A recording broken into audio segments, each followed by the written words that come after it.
Everyone, इस video में हम कर रहे हैं क्लास 12 साइकोलॉजी एनसीईआरटी का हमारा चैप्टर 2 जो कि है सेल्फ एंड पर्सनालिटी। तो ये इस चैप्टर का थर्ड पार्ट है एंड हम इस चैप्टर में और इस वीडियो में बिल्कुल एग्जाम रेडी नोट्स फॉर्मेट में इस चैप्टर को कवर करेंगे। तो स्टार्ट करते हैं हमारी वीडियो। तो हमने टाइप अप्रोचेस लास्ट पार्ट में कवर की थी, तो इस जो वीडियो है उसमें हम करेंगे trait approaches to the personality. तो हमने इसके बारे में समझ लिया था कि ट्रेट अप्रोचेस होती क्या है। सो इसमें भी देखते हैं। The trait theories are mainly concern with description and characterisation of basic components of personality. यानी कि ट्रेट थ्योरीज क्या होती है कि मान लो हमारी एक पर्सनैलिटी होती है, तो पर्सनैलिटी किस किस चीज़ों से मिलकर बनी है उसके बारे में, उसके जितने भी बेसिक कंपोनेंट्स है उसको ट्रेट थ्योरीज एक्सप्लेन करती है और उसको डिस्क्राइब करती है। तो ये हमारी ट्रेट थ्योरीज का काम होता है। They attempt to discover the building blocks of personality. Building blocks का मतलब क्या होता है कि किस चीज़ से बनी है। जैसे मान लो हमारा जो घर है वो ईंट से, सीमेंट से, बजरी, सरिया उससे बना होता है ना। वैसे ही हमारी पर्सनैलिटी किस चीज़ों से बनी होती है वही हमारा बिल्डिंग ब्लॉक्स ऑफ पर्सनैलिटी होता है। सो although human being show a wide range of psychological variations, these can be clubbed into smaller number of traits. यानी कि इसमें ये बोल रखा है कि जो ह्यूमन बीइंग्स होते हैं उनके अंदर साइकोलॉजिकल वेरिएशंस होते हैं, यानी कि साइकोलॉजिकल डिफरेंसेस होते हैं। हर जो इंसान है वो अलग होता है, ठीक है। पर इसमें क्या बोल रखा है कि जो हमारे ट्रेट्स है वो तो हर एक इंडिविजुअल में प्रेजेंट होते हैं, यानी कि कुछ सिमिलर क्वालिटीज हो सकते हैं, उनकी डिग्री वेरी कर सकती है, बट जो हमारे ट्रेट्स है वो सेम हो सकते हैं। जैसे कि मान लो हमारे पास 100 स्टूडेंट्स हैं, तो उनकी क्वालिटी, उनके अंदर जो डिफरेंसेस है वो अलग होंगे, ठीक है। उनके अंदर जो उनके पर्सनल चीज़ें हैं वो अलग होगी, उनकी पूरी पर्सनालिटी अलग होगी, बट जो ट्रेट्स होंगे वो सेम होंगे। कैसे कि जैसे मान लो एक शाय इंडिविजुअल है, अब ये शाय ट्रेट्स बहुत सारे इंडिविजुअल में हो सकता है, बट क्या है कि इसकी डिग्री वेरी कर सकती है हमारे पास, ठीक है। तो यही हमारा इस जो ट्रेट अप्रोच में हमारा जो कॉम्प्लेक्स बिहेवियर होता है उसको हम थोड़ा सिंपल तरीके से समझते हैं। सो इसमें हमने क्या किया कि इसमें हम देखते हैं कि जो हमारे ह्यूमंस हैं उनके अंदर क्या होती है, उनके अंदर साइकोलॉजिकल डिफरेंसेस होते हैं, लेकिन इन्हें कुछ हम गिनती के ट्रेट्स में ग्रुप कर सकते हैं, ठीक है। यही इस लाइन में बोला हुआ है। So the trait approach is similar to everyday experience. यानी कि जो हमारी ट्रेट अप्रोच है वो हमारी डेली लाइफ के अंदर जो एक्सपीरियंस होता है उससे सिमिलर है। कैसे, जैसे मान लो हम लोगों को डिस्क्राइब करते हैं तब हम अलग अलग ट्रेट्स का ही यूज़ करते हैं। जैसे मान लो हम बोलते हैं कि वो इंडिविजुअल बहुत ऑनेस्ट है, वो पर्टिकुलर इंडिविजुअल बहुत लेजी है, वो हेल्पफुल है। तो ये क्या है, ये हम ट्रेट्स के थ्रू ही इंडिविजुअल को डिस्क्राइब कर रहे हैं, उसकी पर्सनैलिटी ही बता रहे हैं। So for example, if a person is sociable we expect them to be cooperative, friendly, helpful and socially active. कि मान लो एक इंडिविजुअल कोई सोशलेबल है, ठीक है, तो हम उससे क्या एक्सपेक्ट करते हैं कि मान लो वो सोशलेबल यानी कि वो सोशल गैदरिंग में जाता है, लोगों के साथ इंटरेक्ट करता है। तो हम क्या एक्सपेक्ट करेंगे कि अगर मान लो कोई एक इंडिविजुअल सोशलेबल है तो वो कोऑपरेटिव भी होगा, मतलब दूसरों के साथ कोऑपरेट करेगा, फ्रेंडली नेचर का होगा, हेल्पफुल होगा, दूसरों की हेल्प करेगा, सोशली एक्टिव होगा, ठीक है। हम ये एक्सपेक्ट कर लेते हैं। तो हमने ट्रेट क्या देखा है कि सिर्फ सोशलेबल है, तो उससे हमने अलग अलग चीज़ों का भी अंदाजा लगा लिया, ठीक है, कि ये चीज़ उस इंडिविजुअल के अंदर हो सकती है। जैसे मान लो सोशलेबल स्टूडेंट मान लेते हैं हम, तो वो इंडिविजुअल क्या होगा, वो अपनी जो ग्रुप डिस्कशन है उसमें भी पार्टिसिपेट करेगा। कोई अगर मान लो स्पीच देनी है, कोई मोटिवेशन स्पीच देनी है, कहीं परफॉर्म करना है तो वहाँ पे भी परफॉर्म करेगा, दोस्त अच्छे बनाएगा, दूसरों की हेल्प करेगा, सबके साथ दोस्ती मेंटेन करके रखेगा।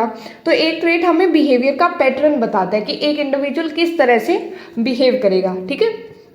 सो thus the trait approach aims to identify primary characteristics of individual। तो ट्रेट अप्रोच क्या करती है कि इंडिविजुअल के जो मेन कैरेक्टरिस्टिक्स होते हैं उनको आइडेंटिफाई करती है, उनको फाइंड करती है, ठीक है। तो ये हमारा मेन ट्रेट अप्रोच का काम होता है। तो हमने इसमें क्या किया कि जो ट्रेट अप्रोच है और जो ट्रेट थ्योरीज है वो they are mainly concern with description and characterisation of the basic building blocks of the personality, basic components of personality, and they attempt to discover the building blocks, कि वो हमारे personality के building blocks को find करने में help करती है। Although human being show a wide range of psychological variation, के अलग अलग वेरिएशन होते हैं, बट हम उनको क्या करते हैं, कुछ small number of similar traits में क्लब कर देते हैं। जैसे इसमें एक हमने एग्जाम्पल किया, और इसका मेन काम क्या होता है, identify primary characteristics of individual, ठीक है। अब हमारे पास आता है मीनिंग ऑफ ट्रेट, कि हम ट्रेट अप्रोच कर रहे हैं, तो ट्रेट का मीनिंग क्या है। So a trait is relatively enduring attribute और क्वालिटी, रिलेटिवली एंड्योरिंग एट्रीब्यूट और क्वालिटी।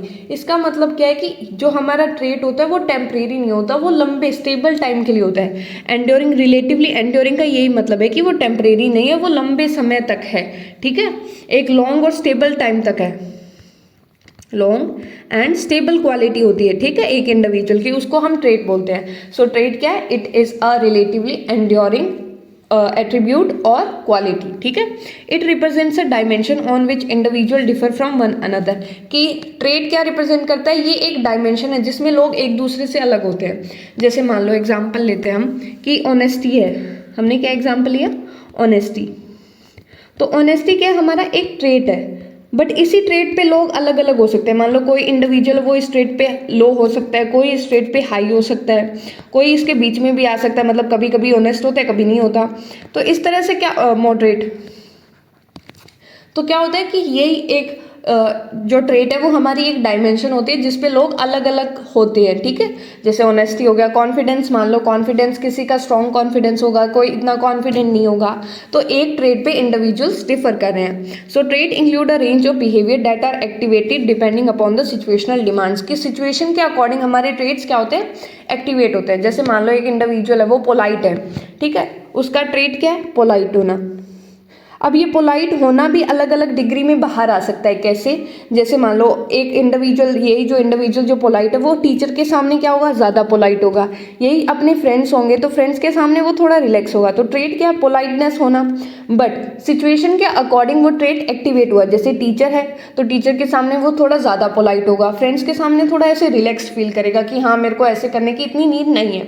ऑल्दो पोलाइट वो अपने फ्रेंड्स के साथ भी होगा, बट उसके साथ साथ वो थोड़ा रिलैक्स होगा। बट टीचर के सामने उसका बिहेवियर अलग होगा, क्योंकि हमारे पास जो सिचुएशन है वो अलग है, ठीक है। So basic characteristic of trait, कि हमारी जो ट्रेट्स है उसकी कैरेक्टरिस्टिक्स क्या होती है? तो सबसे पहले दे आर रिलेटिवली स्टेबल, ठीक है। क्या क्या है? पहली हमारे पास स्टेबल, यानी कि वो इतनी आसानी से इतनी जल्दी चेंज नहीं होती, ठीक है।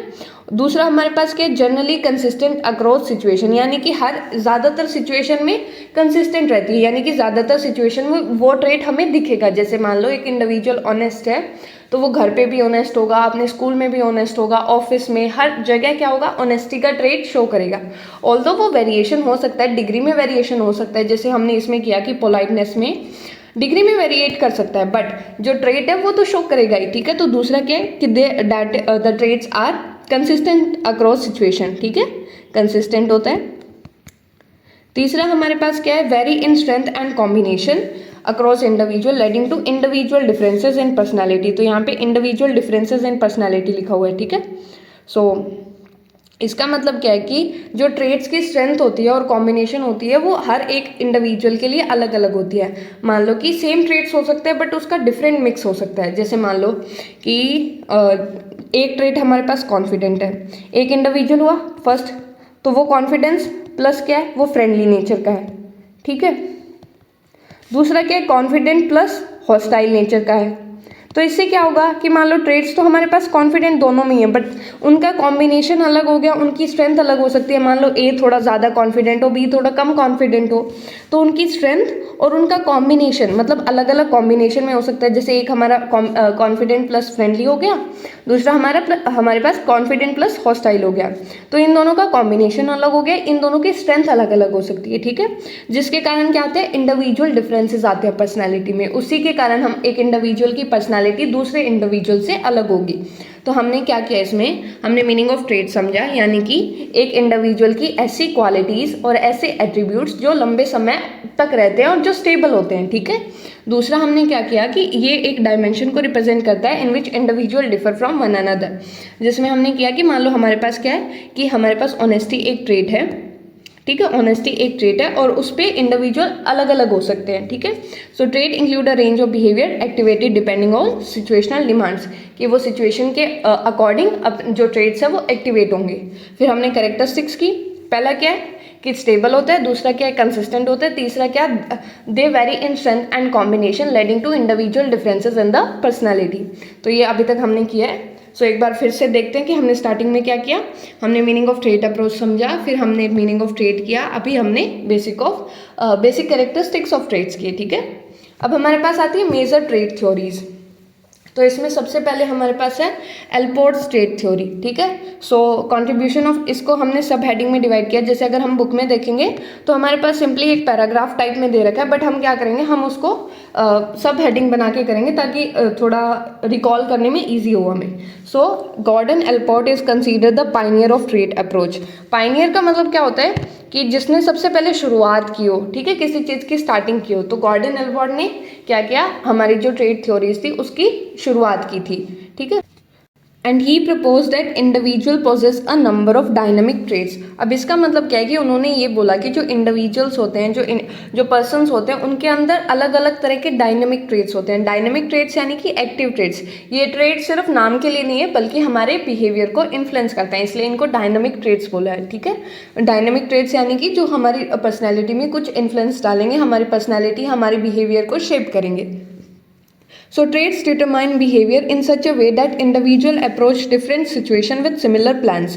तो इस लाइन का मतलब क्या है कि जैसे ट्रेड्स डिटरमाइन बिहेवियर, कि जो हमारे ट्रेड्स होती है, जो हमारी क्वालिटीज़ होती है, वो हमारे बिहेवियर को डिटरमाइन करती है। कैसे कि in such a way that individual approach different situation with similar plans. कि मान लो एक इंडिविजुअल है, इसको हम इंडिविजुअल मान लेते हैं, तो इसके सामने अलग अलग तरह की सिचुएशन आई, तो जो हमारे ट्रेड्स है वो हमारे बिहेवियर को इस तरह से डिटरमाइन करेंगे कि मान लो ये जितनी भी सिचुएशन है, इनमें जो इंडिविजुअल है वो सेम तरीके से क्या करेगा, सेम तरह से अप्रोच करेगा, ठीक है। तो इसका मतलब ये है कि इस मेनली कि सिचुएशन हमारे पास अलग हो सकती है, लेकिन जो पर्सन का रिएक्शन पैटर्न होगा वो सेम रहता है, क्योंकि उसके अंदर जो ट्रेड्स है वो सेम रहते हैं। जैसे एग्जांपल लेते हैं कि अगर कोई ऑनेस्ट है तो वो एग्जाम में चीटिंग नहीं करेगा, ऑफिस में भी झूठ नहीं बोलेगा, घर में भी सच बोलेगा। तो इसमें क्या हुआ कि हमारी सिचुएशन चेंज हुई, बट ऑनेस्टी जो ट्रेड है हमारा वो सेम रहा, ठीक है। तो हमने इसकी जो हम सब हेडिंग्स बना रहे हैं वो उसको लिखते जाते हैं ताकि याद रहे हमें, ठीक है। तो हमने सबसे पहले क्या किया, एल्पोर्ट की हम ट्रेड थ्योरी कर रहे हैं, उसमें हमने सबसे पहले किया कंट्रीब्यूशन में हमने क्या किया कि जो हमारा गॉर्डन एल्पोर्ट है, he is the pioneer of the trade approach, यानी कि उन्होंने सबसे पहले इसकी शुरुआत की। एंड उन्होंने क्या बोला कि जो हमारे इंडिविजुअल्स होते हैं उनके अंदर अलग अलग तरह के डायनामिक ट्रेड्स होते हैं, और जो ट्रेड्स है वो हमारे बिहेवियर को क्या करते हैं, डिटरमाइन करते हैं। ट्रेड्स डिटरमाइन बिहेवियर, ठीक है। ट्रेड्स क्या करते हैं, पहला हमारा पायनियर थे ये। दूसरा इन्होंने क्या किया कि इन्होंने बोला कि हमारे पास जो इंडिविजुअल्स होते हैं उनके अंदर अलग अलग डायनेमिक ट्रेड्स होते हैं। तीसरा इन्होंने क्या बोला कि जो हमारे ट्रेड्स है वो हमारे बिहेवियर को डिटरमाइन करते हैं, ठीक है, डिटरमाइन बिहेवियर। ये क्या, ट्रेड्स हमारे बिहेवियर को क्या करेंगे, डिटरमाइन करेंगे, और हम जो इंडिविजुअल होगा वो अलग अलग सिचुएशन में सेम प्लान से उसका सोल्यूशन निकालने का ट्राई करेगा। जैसे हमने ऑनेस्टी का एग्जांपल किया, ठीक है। फिर आता है हमारे पास लेक्सिकल अप्रोच, कि इन्होंने लेक्सिकल अप्रोच का यूज़ किया। लेक्सिकल यानी कि ये समझो जहाँ पे ये वर्ड आ जाए उसका मतलब होता है लैंग्वेज से रिलेटेड, ठीक है, लैंग्वेज वर्ड से related. So Allport believe that words people use to describe themselves and others provide a basis for understanding personality. अब इन्होंने ये बोला कि जो इंडिविजुअल्स होते हैं वो कुछ वर्ड्स यूज़ करेंगे किसी को डिस्क्राइब करने के लिए, तो उन्होंने बोला कि जो वर्ड्स हम यूज़ करते हैं वो हमारे पर्सनैलिटी को समझने के लिए एक बेस तैयार करते हैं। जैसे मान लो हम किसी को बोलेंगे कि हाँ ये जो पर्टिकुलर इंडिविजुअल है या ये जो पर्सन है वो क्या फ्रेंडली है, वो ऑनेस्ट है, ठीक है। तो ये जो हम वर्ड्स यूज़ कर रहे हैं यही क्या, ये हमारी पर्सनालिटी को ही दर्शा रहे हैं, ये हमारी पर्सनालिटी के बारे में बता रहे हैं, हमारी पर्सनालिटी का एक बेस फॉर्म कर रहे हैं, ठीक है। So he analysed words in English language to identify personality traits. तो उन्होंने क्या किया, जो हमारी इंग्लिश लैंग्वेज है उसके अंदर कुछ वर्ड्स को एनालाइज किया ताकि हम पर्सनैलिटी के ट्रेट्स को बता सके, ठीक है। तो इसमें हमने क्या किया, सबसे पहले कि गॉर्डन एल्पोर्ट का हमने देखा कि उनका क्या रोल था, उनकी क्या कंट्रीब्यूशन थी। तो he is consider the Pioneer, और उन्होंने बोला कि इंडिविजुअल्स के अंदर कुछ डायनामिक ट्रेट्स होंगे और वही ट्रेट्स हमारे बिहेवियर को डिटरमाइन करेंगे, और उसी से इंडिविजुअल अलग अलग सिचुएशन में सिमिलर प्लान के साथ उसको सॉल्व करने का ट्राई करेगा। फिर हमने लेक्सिकल अप्रोच की, उसमें क्या होता है कि उन्होंने बोला कि जो इंडिविजुअल्स कुछ वर्ड्स का यूज़ करते हैं अपनी पर्सनैलिटी को दर्शाने के लिए या उनकी क्वालिटीज़ को बताने के लिए, वही हमारी पर्सनैलिटी का एक इम्पॉर्टेंट हिस्सा होते हैं, वही हमारी पर्सनैलिटी को फॉर्म करते हैं। उन्होंने फिर क्या किया, उन्होंने जो वर्ड्स होते हैं इंग्लिश लैंग्वेज में उनको एनालाइज किया ताकि हम अलग अलग पर्सनैलिटी ट्रेट्स को आइडेंटिफाई कर सके, ठीक है। तो हमने कर लिया अभी तक कि उनका कंट्रीब्यूशन और एक लेक्सिकल अप्रोच। अब आता है कि उन्होंने क्लासिफिकेशन कैसे दिया। सो ही कैटेगराइज ट्रेट इनटू 3 टाइप्स। तो उन्होंने 3 अलग अलग तरह के टाइप्स बताए। तो हमारे पास पहला है कार्डिनल, दूसरा है हमारे पास सेंट्रल, और तीसरा है हमारे पास secondary.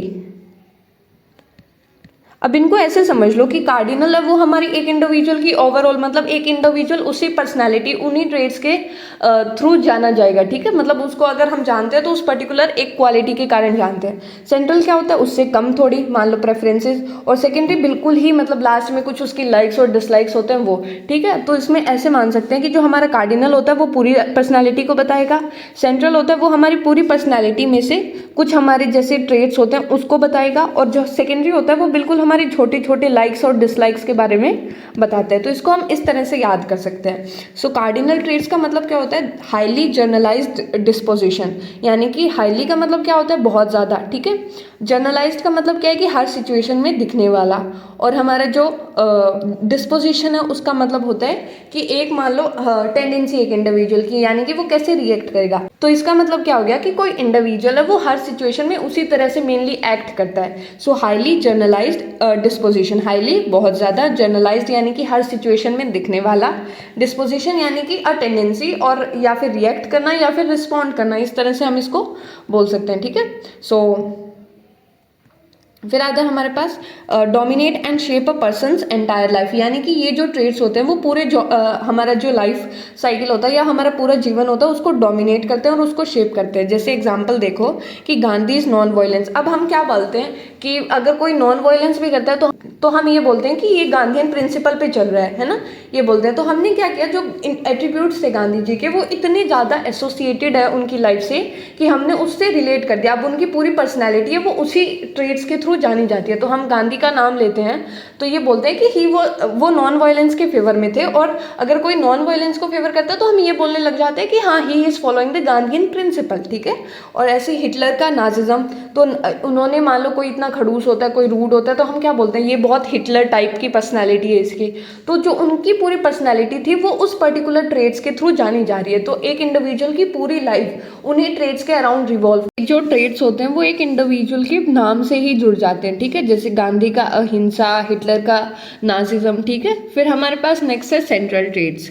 So they are less pervasive than cardinal traits but still quite generalised disposition, यानी कि ये जो ट्रेड्स होते हैं वो हमारे कार्डिनल ट्रेड्स से तो कम पावरफुल होते हैं, बट ये भी कुछ कॉमन होते हैं, ठीक है। सो जैसे कि मान लो commonly used in testimonials and job recommendation, यानी कि ये इस तरह के जो हमारे ट्रेड्स होते हैं जो हर एक सिचुएशन में दिखते हैं, डेली बिहेवियर को गाइड करते हैं, और मेनली हर एक इंडिविजुअल में 5 से 10 ऐसे सेंट्रल ट्रेड्स होते हैं, ठीक है, जिनसे हम उनको डिस्क्राइब करते हैं।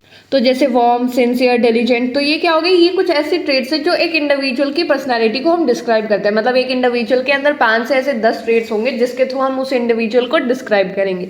तो हमारे जो सेंट्रल कार्डिनल ट्रेड्स है वो क्या, वो हमारे एक इंडिविजुअल की पूरी लाइफ के अराउंड रिवॉल्व करते हैं, पूरी उसकी लाइफ को शेप करते हैं, उस लाइफ को डोमिनेट करते हैं, ठीक है। सबसे ज़्यादा पावरफुल ट्रेड्स होते हैं। उसके बाद हमारे पास सेंट्रल ट्रेड्स होते हैं जिनका मतलब क्या होता है कि हमारे जो कार्डिनल ट्रेड्स है उससे तो कम पावरफुल होंगे, बट हमें हर एक सिचुएशन में ये कॉमन दिखेंगे, ठीक है। So they are commonly used in testimonials और जॉब रिकमेंडेशन, एग्जांपल ये देख लिया। फिर आता है सेकेंडरी ट्रेड्स, तो they are least generalised traits, यानी कि ये बहुत कम ऐसे सिचुएशन में दिखते हैं। मेनली ये हमारे लाइक्स और डिसलाइक्स होते हैं।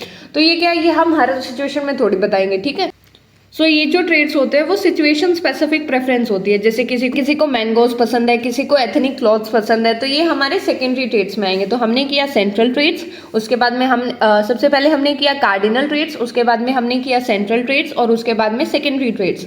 तो एक बार पूरा देखते हैं। अभी तक हमने क्या किया, एल्पोर्ट की हम थ्योरी कर रहे हैं। सबसे पहले हमने देखा कि इनका कॉन्ट्रीब्यूशन क्या है। कॉन्ट्रीब्यूशन में हमने देखा कि ही इज़ द पायनियर, और उन्होंने बोला कि हमारी जो पर्सनालिटी होती है या जो इंडिविजुअल्स होते हैं उनके अंदर कुछ डायनामिक ट्रेड्स होते हैं, और ये ट्रेड्स हमारे बिहेवियर को डिटरमाइन करते हैं। उसके बाद में हमने किया लेक्सिकल अप्रोच, यानी कि जो लोग हैं वो कुछ वर्ड्स का यूज़ करते हैं टू डिस्क्राइब द पर्सनैलिटी और डिस्क्राइब द इंडिविजुअल, और वही जो हमारे ट्रेड्स होते हैं, वही जो क्वालिटीज़ होती है वो हमारी जो पर्सनैलिटी है उसका एक बेस फॉर्म करती है। और उन्होंने कुछ वर्ड्स को एनालाइज किया, ठीक है, जो इंग्लिश लैंग्वेज में प्रेजेंट है, और उसी से उन्होंने पर्सनैलिटी के ट्रेड्स को आइडेंटिफाई किया। क्लासिफिकेशन किया। क्लासिफिकेशन में हमारे पास 3 तरह के ट्रेड्स है या 3 टाइप्स है। पहला cardinal traits, they are highly generalised disposition, यानी कि जो हर एक सिचुएशन में हमें दिखेंगे। जैसे एग्जांपल कर लेते हैं गांधी का नॉन वायलेंस एंड हिटलर का नाजिज्म, और ये एक जो इंडिविजुअल होता है उसकी पूरी लाइफ को शेप करते हैं। And they are often associated और strongly associated with the person's name, ठीक है। फिर हमने किया central traits, so they are less pervasive than cardinal traits. इसका बेसिकली मतलब ये है कि जो हमारे कार्डिनल ट्रेट्स होते हैं उससे तो कम पावरफुल होते हैं, बट स्टिल हमें ये दिखते हैं, ठीक है। हमें सिचुएशन में इनके बारे में पता चलता है। जैसे कोई इंडिविजुअल वार्म है, कोई शाय है, कोई फ्रेंडली है, कोई कोऑपरेटिव है, तो इस तरह के अलग अलग हमारे पास ट्रेड्स होते हैं। सो इनका हम यूज़ किस में करते हैं कि हम जैसे मान लो किसी के लिए जॉब की रिकमेंडेशन करनी है तो हम बोलते हैं ना, जैसे मान लो हमारा करेक्टर सर्टिफिकेट भी बनता है या रिपोर्ट कार्ड में भी लिखा जाता है ना कि he is a very nice student, और इस तरह की हमारे हार्ड वर्किंग स्टूडेंट, तो ये हमारे सेंट्रल ट्रेड्स होंगे। और सेकेंडरी में क्या आता है कि जो हमारी सिचुएशन स्पेसिफिक प्रेफरेंसेस होती है, यानी कि जो ज़्यादातर किसी को पता नहीं लगेगी, कुछ हमारे आसपास जो हमारे फैमिली के उनको पता लगेगी। तो लाइक हमें क्या पसंद है, लाइक्स एंड डिसलाइक्स बोल सकते हैं इसको। तो हमने ये 3 टाइप्स कर लिए। उसके बाद है traits and situation. So Allport accepted that situation influence behaviour, तो उन्होंने ये एक्सेप्ट किया कि जो हमारी सिचुएशन होती है वो हमारे बिहेवियर को इन्फ्लुएंस करती है। And responses depend on the individual traits, कि जो भी हम रिस्पॉन्ड करेंगे, जैसे भी हम रिस्पॉन्सेज देंगे वो हमारी सिचुएशन के साथ साथ हमारे इंडिविजुअल ट्रेड्स के ऊपर भी डिपेंड करेगा, ठीक है। So trait act as a intervening variable between stimulus and response, and variation in trait leads to different reaction to the same situation. तो इसका मतलब क्या है कि जो हमारे ट्रेड्स होता है they are intervening variable between stimulus and response. इसका मतलब क्या है कि जो हमारा ट्रेड्स होता है वो स्टिमुलस और रिस्पॉन्स के बीच का ब्रिज होता है, ठीक है। मान लो स्टिमुलस आया, स्टिमुलस यानी कोई any change in the environment, ठीक है, और इन आर सराउंडिंग। फिर उसके बाद में क्या आता है कि हमारा ट्रेड होता है उसके बाद में, और फिर हमारा रिस्पॉन्स होता है, यानी कि किस तरह की सिचुएशन है उसमें हमारे ट्रेड के अकॉर्डिंग हम क्या करेंगे, एक्ट करेंगे, फिर वो हमारा क्या होगा, रिस्पॉन्स की फॉर्म में निकल के आएगा। So and variation in trait lead to different reaction to same situation, कि मान लो इंडिविजुअल के अंदर ट्रेड्स होते हैं, जैसे यही हमने किया कि शाइनेस है किसी के अंदर, तो इसके अंदर क्या होगा, वेरिएशन होगा। मान लो कोई कम शाय होगा, कोई बहुत ज़्यादा शाय होगा, ठीक है। तो इनके कारण ही एक कोई पर्टिकुलर सिचुएशन है, जैसे मान लो हमारा स्टेज के ऊपर हमें स्पीच देनी है, तो ये हमारी सेम सिचुएशन है ए और बी इंडिविजुअल के लिए। मान लो जो कम शाय है वो ए है, जो ज़्यादा शाय है वो बी है, तो ये सेम सिचुएशन में ये दोनों अलग तरह से रिएक्ट करेंगे। तो यही हमने सिंपली बोला है। सो अब हम रिवाइज करते हैं कि हमने क्या किया। सो रिवीजन, तो हम कर रहे हैं सबसे पहले ट्रेड अप्रोच। तो हमने ट्रेड अप्रोच का मीनिंग किया था, जिसमें हमने देखा कि हम जो ट्रेड अप्रोच है उसका यूज़ करते हैं ताकि हम आइडेंटिफाई कर सके, डिस्क्राइब कर सके, कैरेक्टराइज कर सके किसको, हमारे जो कंपोनेंट्स होते हैं पर्सनालिटी के, उसको हमने देखा कि इससे हम आइडेंटिफाई करते हैं the building blocks of our personality. और ये चीज़ हमने ट्रेड अप्रोच में की। हमारे प्राइमरी जो कैरेक्टरिस्टिक्स होते हैं उसको आइडेंटिफाई करना ही हमारी ट्रेड अप्रोच का काम होता है। सो इसके बाद में हमने किया था कि ट्रेड का मीनिंग क्या है, ठीक है। ट्रेड का मीनिंग क्या था, रिलेटिवली एंड्योरिंग एट्रीब्यूट और क्वालिटी, एट्रीब्यूट और क्वालिटी। और उसके बाद में हमने इसकी कैरेक्टरिस्टिक्स की थी। तो कैरेक्टरिस्टिक्स में क्या था हमारे पास कि ये हमारे स्टेबल होते हैं। दूसरा कि consistent in situations, consistent in situation, और vary in strength and combination, in strength and combination. इतना किया था। उसके बाद में हमने क्या देखा, उसके बाद में हमने एल्पोर्ट की थ्योरी देखी। तो सबसे पहले तो उसके बाद में हमने एल्पोर्ट की थ्योरी देखी, जिसमें हमने सबसे पहले क्या किया कि एल्पोर्ट का कंट्रीब्यूशन क्या था। सो कंट्रीब्यूशन में हमने क्या किया, तो इनको Pioneer of trait approach consider किया जाता है, पायनियर ऑफ ट्रेड अप्रोच। और उन्होंने बोला कि हमारी जो पर्सनैलिटी होती है उसमें कुछ डायनेमिक ट्रेड्स होते हैं, ठीक है, जो इंडिविजुअल के अंदर प्रेजेंट होते हैं। उसके बाद हमने किया कि इन्होंने क्या बोला, जो हमारे ट्रेड्स है वही हमारे बिहेवियर को डिटरमाइन करते हैं, ट्रेड्स डिटरमाइन बिहेवियर, यही किया। उसके बाद में हमने देखा कि इन्होंने लेक्सिकल अप्रोच का यूज़ किया, यानी कि इन्होंने जो इंग्लिश लैंग्वेज में वर्ड्स होते हैं उनका यूज़ किया, उनसे आइडेंटिफाई किया कि हमारे पर्सनालिटी में क्या क्या ट्रेड्स होते हैं। उसके बाद में हमने देखा कि इन्होंने 3 टाइप्स ऑफ ट्रेट्स बताए, 3 टाइप्स जो है हमारे पास कार्डिनल यानी कि जो हमारी पूरी पर्सनैलिटी पूरी लाइफ को डोमिनेट करते हैं, फिर सेंट्रल यानी कि ये कार्डिनल से थोड़े कम यूजफुल या पावरफुल होते हैं बट स्टिल हमारी पर्सनैलिटी में प्रिवेल करते हैं। जो हमारे अंदर 5 से 10 ऐसे ट्रेट्स होते हैं वो हमारे सेंट्रल ट्रेट्स होते हैं। उसके बाद में हमने किया सेकेंडरी ट्रेट्स यानी कि ये बिल्कुल सिचुएशन स्पेसिफिक परफॉर्मेंसेस होती है या प्रेफरेंसेस होती है, जैसे कि हम किसी को मैंगो पसंद है, किसी को कैसे क्या चीज़ पसंद है, तो ये हमारा आता है सेकेंडरी ट्रेट में। अब आता है हमारे पास Cattell's factor theory of personality. तो बेसिक अजम्पशन क्या है, Raymond Cattell believe that personality has common underlying structure. इन्होंने बोला कि हमारी पर्सनैलिटी में कुछ कॉमन स्ट्रक्चर्स होते हैं। So individual differences can be identified empirically, कि हम हमारे जो इंडिविजुअल डिफरेंसेस है उसको एम्पेरिकली यानी कि एविडेंस के बेसिस पे हम साइंटिफिक इन्वेस्टिगेशन करके क्या कर सकते हैं, उनको आइडेंटिफाई कर सकते हैं। सो रायमंड केटल ने क्या बोला, ये थ्योरी दी किसने थी, रायमंड केटल ने दी। उन्होंने बोला कि personality has common underlying structure, कि कुछ ऐसा कॉमन स्ट्रक्चर होता है हमारी पर्सनैलिटी में और हम जो हमारे इंडिविजुअल डिफरेंसेस है उसको एम्पेरिकली आइडेंटिफाई कर सकते हैं, यानी कि एविडेंस के बेसिस पे साइंटिफिक तरीके से इन्वेस्टिगेट करके उनको आइडेंटिफाई कर सकते हैं। फिर उन्होंने भी फैक्टर एनालिसिस का यूज़ किया। अब फैक्टर एनालिसिस इंटेलिजेंस में भी हमने देखा था, किसने यूज़ किया था, चार्ल्स स्पीयरमैन ने, जिन्होंने एस फैक्टर और जी फैक्टर की थ्योरी दी थी, जिसको हम 2 फैक्टर थ्योरी भी बोलते हैं। So he used statistical technique called factor analysis. तो इन्होंने भी किसका यूज़ किया था, फैक्टर एनालिसिस का यूज़ किया था। And from a large number of descriptive adjectives he identified primary traits. अब फैक्टर एनालिसिस में क्या होता है कि कुछ बहुत सारी चीज़ें होती है और उनको उनमें से ऐसे समझ लो छांट के, मान लो कुछ ऐसी चीज़ है जो बहुत एक दूसरे से मिलती जुलती है, ठीक है। जैसे हम क्या करते हैं, क्वेश्चन हमारे पास एग्जाम में क्वेश्चन आता है तो हम क्या करते हैं, सेम लाइन को कई बार रिपीट कर देते हैं बट उसका मीनिंग सेम होता है। तो इन्होंने भी क्या किया, इन्होंने बहुत सारे वर्ड्स देखे, उनको छांटा कि लास्ट में क्या चीज़ आनी चाहिए, ठीक है। मतलब जिनका सेम मीनिंग है उनको कम कर दिया, जो सेम चीज़ को रिप्रेजेंट कर रहे हैं उसको निकाल दिया। तो ऐसे उन्होंने छांट के अलग अलग छांट के कुछ प्राइमरी ट्रेट्स निकाले, ठीक है। तो ये हमारी क्या थी, फैक्टर एनालिसिस। तो इन्होंने क्या बोला, सबसे एक बार रिपीट करते हैं फिर से, कि रायमंड केटल ने बोला कि हमारी जो पर्सनालिटी होती है it has common underlying structure, और कुछ कॉमन स्ट्रक्चर होता है, ठीक है। एंड इंडिविजुअल डिफरेंसेस को हम एम्पेरिकली आइडेंटिफाई कर सकते हैं। फिर इन्होंने एक टेक्निक का यूज़ किया जो कि है हमारी फैक्टर एनालिसिस, और इसमें से एक large number of descriptive and adjective he identified primary traits. इन्होंने बहुत सारे एडजेक्टिव में से कुछ हमारे प्राइमरी ट्रेट्स निकाल लिए, ठीक है। फिर आता है टाइप्स ऑफ ट्रेट्स। तो हमारे पास है 2 तरह के ट्रेट्स, एक है सोर्स और दूसरा क्या है हमारा सरफेस। अब जैसे इससे नाम से ही इंडिकेट हो रहा है, सोर्स यानी कि जो बेसिक स्टेबल ट्रेट्स होंगे, ठीक है। सरफेस यानी जो हमें ऊपर ऊपर दिखाई दे रहे होंगे, ठीक है। और सोर्स क्या हो गया, मान लो ये हमारा पूरा सोर्स है, तो सोर्स हमारे पूरे जो स्टेबल कैरेक्टरिस्टिक जो पूरी पर्सनालिटी को बना रहे हैं, और सरफेस क्या हो गया, जो हमें ऊपर ऊपर दिख रहे होंगे, ठीक है। तो यही चीज़ इसमें है, इस तरह से हम याद कर सकते हैं। तो हमारे पास 2 तरह के ट्रेट्स होते हैं, सोर्स एंड सरफेस। सोर्स में क्या होता है, ये हमारे बेसिक और स्टेबल ट्रेट्स होते हैं, यानी कि इतनी आसानी से चेंज नहीं होते, स्टेबल होते हैं। एंड इनको हम building blocks of personality consider करते हैं, और उन्होंने टोटल 16 सोर्स ट्रेट्स दिए।